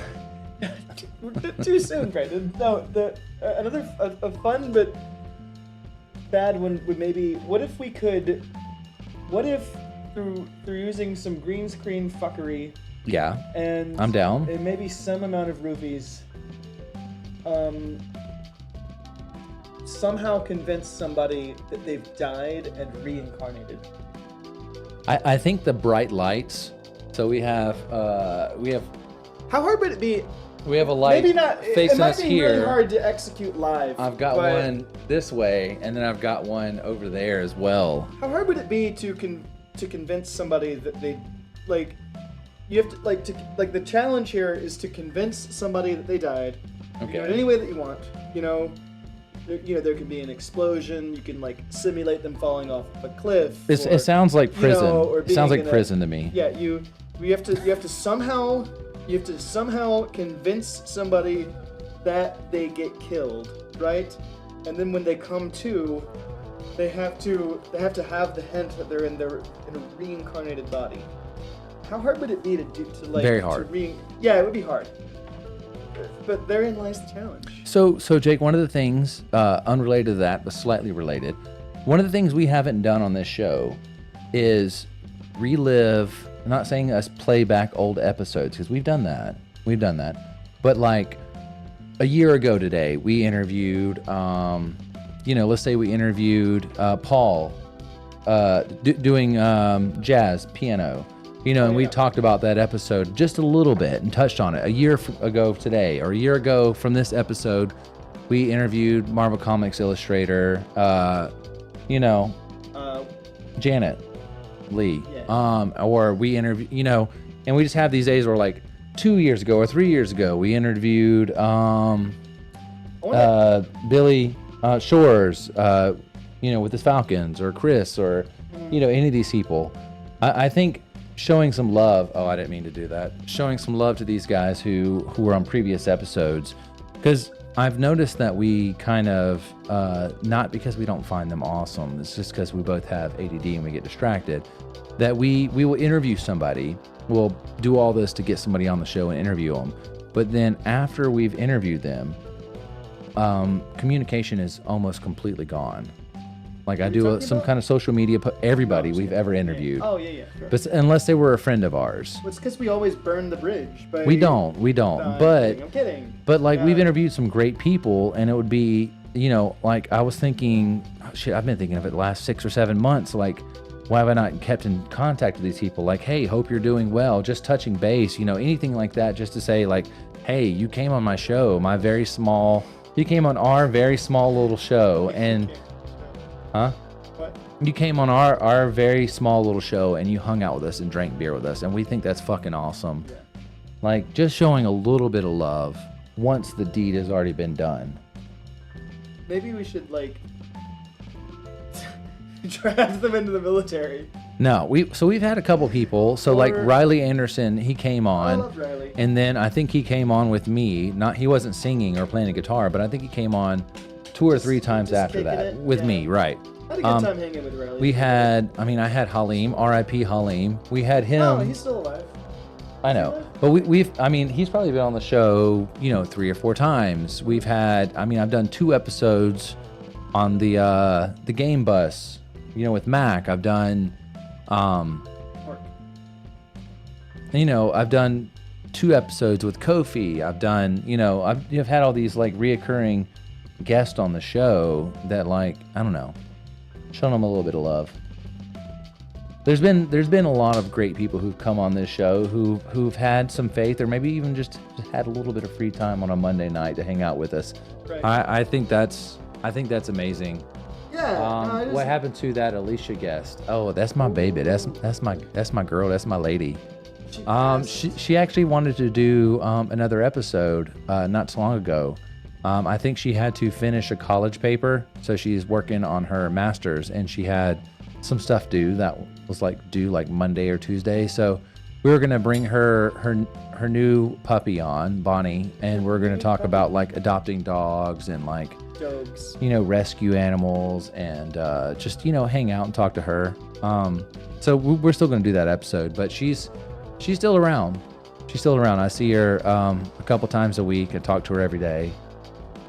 She's still there. She's still doing archaeology. That's what her master's is. So she's working towards her doctorate, and yeah, we're working on getting the fuck out of the country. Dude, honestly, can we please talk more about liquidating everything we own and just leaving the fucking country. I mean, you got to find a way to do remote work that you make at least I don't care. $40,000 a year. No. So I don't care. Like, I just, like, all I want to do. Talking about 100 ways to love a dog. 100 ways to love a cat. Alright, don't get distracted. 100 loving ways. Brandon, quell the ADHD, Step 3. sir. Fuck off. Pet a little Jake. 100 loving Fuck off. ways. Fuck off. No, so... That was great. A sad customer gave us that, and that was awesome. Cat episode. Like, we sell all of our shit and disappear. I would just like to sell the house, throw all my shit in a storage unit, and just fuck off for a while. I mean, I can find work anywhere I go. I mean, I'm a hard worker, and hard workers get work. You know? Yeah. I mean, language barriers don't matter. Visas, they don't matter. I mean, it all matters a little bit, yes. But like, I sincerely feel like, I have enough skill set to offer that I would be able to be employed anywhere, legally or illegally. I like that you specified legally or illegally. Yeah, no, I'm fairly certain, like, if I went anywhere, like, let's say I go to, I don't know, somewhere in Europe where I don't speak the language, I could certainly work in repairs,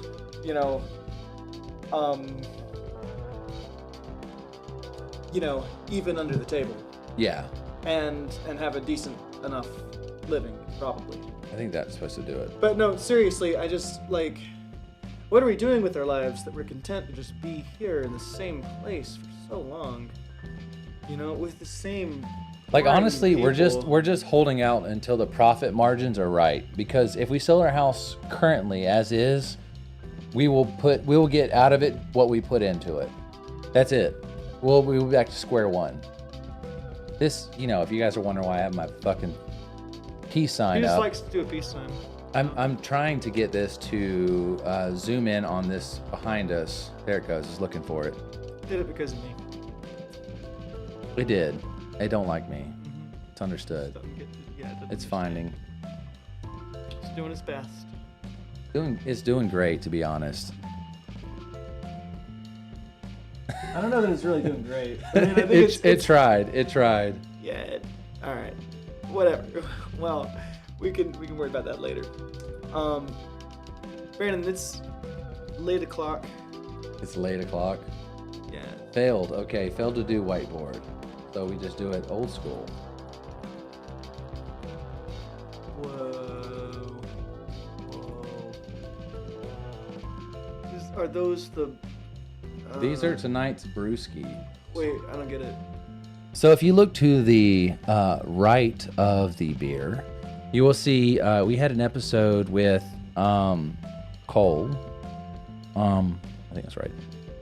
Yeah, sorry, I've had booze, but he is an awesome glass blower, and he made this this smiley coffee cup glass with the face on it.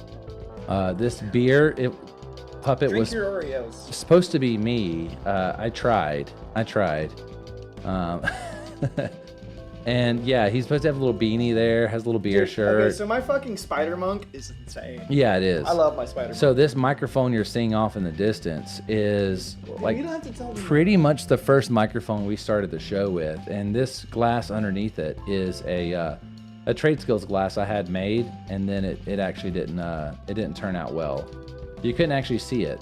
Don't look at it. Yeah, those are my glasses that I look at all the Pretoria stuff. Alright. We don't have to show off All the these whole tap thing. We don't have handles. to show off the whole goddamn shelf. I mean, I like the tap handles. I did a lot of work to get those tap handles. The pandals? The tap handles. That's Oh, that's my fucking gray hair coming in. There's the secondary microphone we got. There's Jake's. Spider monk. There's Jake's monk. Spider monk. He looks like he's questioning everything you're saying. Yeah, no, look at he's like fucking 8 eyes like in a spider pattern, and it's badass. Yeah.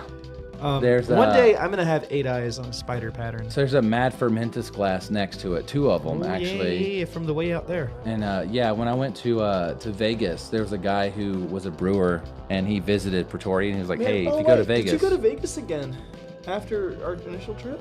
Yeah. I went out just to like hang out with that guy. Like he's like, hey, go out there, and I found cheap tickets, so I went out there and like hung out with him Damn at the it, brewery. what? Oh, that's right, because I was gonna come hang too, but I went to Denver instead, and then you couldn't make it, right? That Was that trip? Yep. Yeah, right. Dude, There's I my did Russian have, microphone there. I did have a good time in Denver. My terrible guitar amp. Yeah. Oh, is that me? Yeah. There's our spare mics for the show if we have 4 guests. These are Tradeskills glasses. All right, we don't here have that. to... Oh, I mean, we're almost done. Like this is it. That's it. We showed up Alicia, as awesome as she is, she had 2 Tradeskills glasses, like these horn mugs from a Viking festival. She had these made for us By for Vikings. the show. Here's a fucking nuke. Yeah, we like our nukes. We do like our nukes. But yeah, that's the whole view of everything. And there's a bunch of like little beer books and so on and so forth. We do like the beer. Anyways, Jake, let's go ahead and let's kill this beer, right? You and I, we chug it together. Okay. You ready? Okay, we cheers. You drink first. Camera on you. You drink first. Right now? Drink it. Whole thing. I'm just kidding. My turn. Yeah.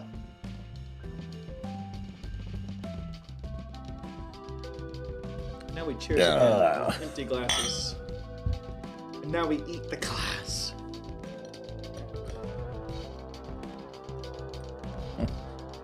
All right, guys. That would be crazy. That would. ate That the would. glass. But I'm Insane. glad that sad customer We're brought not in. lunatics. I think that having, instead of giving out like $15, $10, $20 Yes, gift cards hung to by the Amazon, neck until dead. I think having punishment for us is much more entertaining. So we're definitely going to think about that moving forward. We hope you guys had a great night. Thank you everybody who tuned in. Everybody who tuned in to our little tiny show. Sad customer, always a pleasure. You've been here since probably the beginning or pretty close to it. And I can't thank you enough for that. You know, showing some love to our tiny little show. This is a heart. Everybody else who's tuned in, Alicia, Phil, Evan, even our new viewer, Neja, April 2019, Brennan, Jesus Christ. Give me a big heart here. This is where this is where sad customer goes ahead and he, Big heart. Big heart. Let's touch- No, let's- take it off here. of my... here, do your hand to where it looks like a little heart. This is so fucking hard. And then we look at the camera. Heart. It almost feels like Dragon Ball, where they're like, shika, shika, shika, shika, shika. Oh shit! And then what if we The fusion what dance. if we fusioned by mistake? And we're like, no. Here, let's fusion dance. All right. Fusion. Ha! Dude, what if we? We would be a fat fucking Dude, mongoloid. What if we? What if we? Mongoloid. What if we fused by mistake one day? Like we didn't expect anything of it. We were just like going about our normal day, and then we somehow like fused by mistake, and then we were like, fuck. We're just like, yeah. Can you imagine? it's just how this much that big would gut, suck? Jake's hair. It would be I hilarious. think it would certainly be an improvement for you, but. I mean, you're not wrong. No, I'm just kidding. I'm kidding. All right, guys. Like, we there's... want to thank you guys for tuning in. Everybody, you guys are Except amazing. for- No, thank most. Yeah, thank you guys. thank You're you great. guys. We will see you guys soon. Sorry for such a long delay. We will try to make this not a habit of delaying so long. And we'll see you guys next week.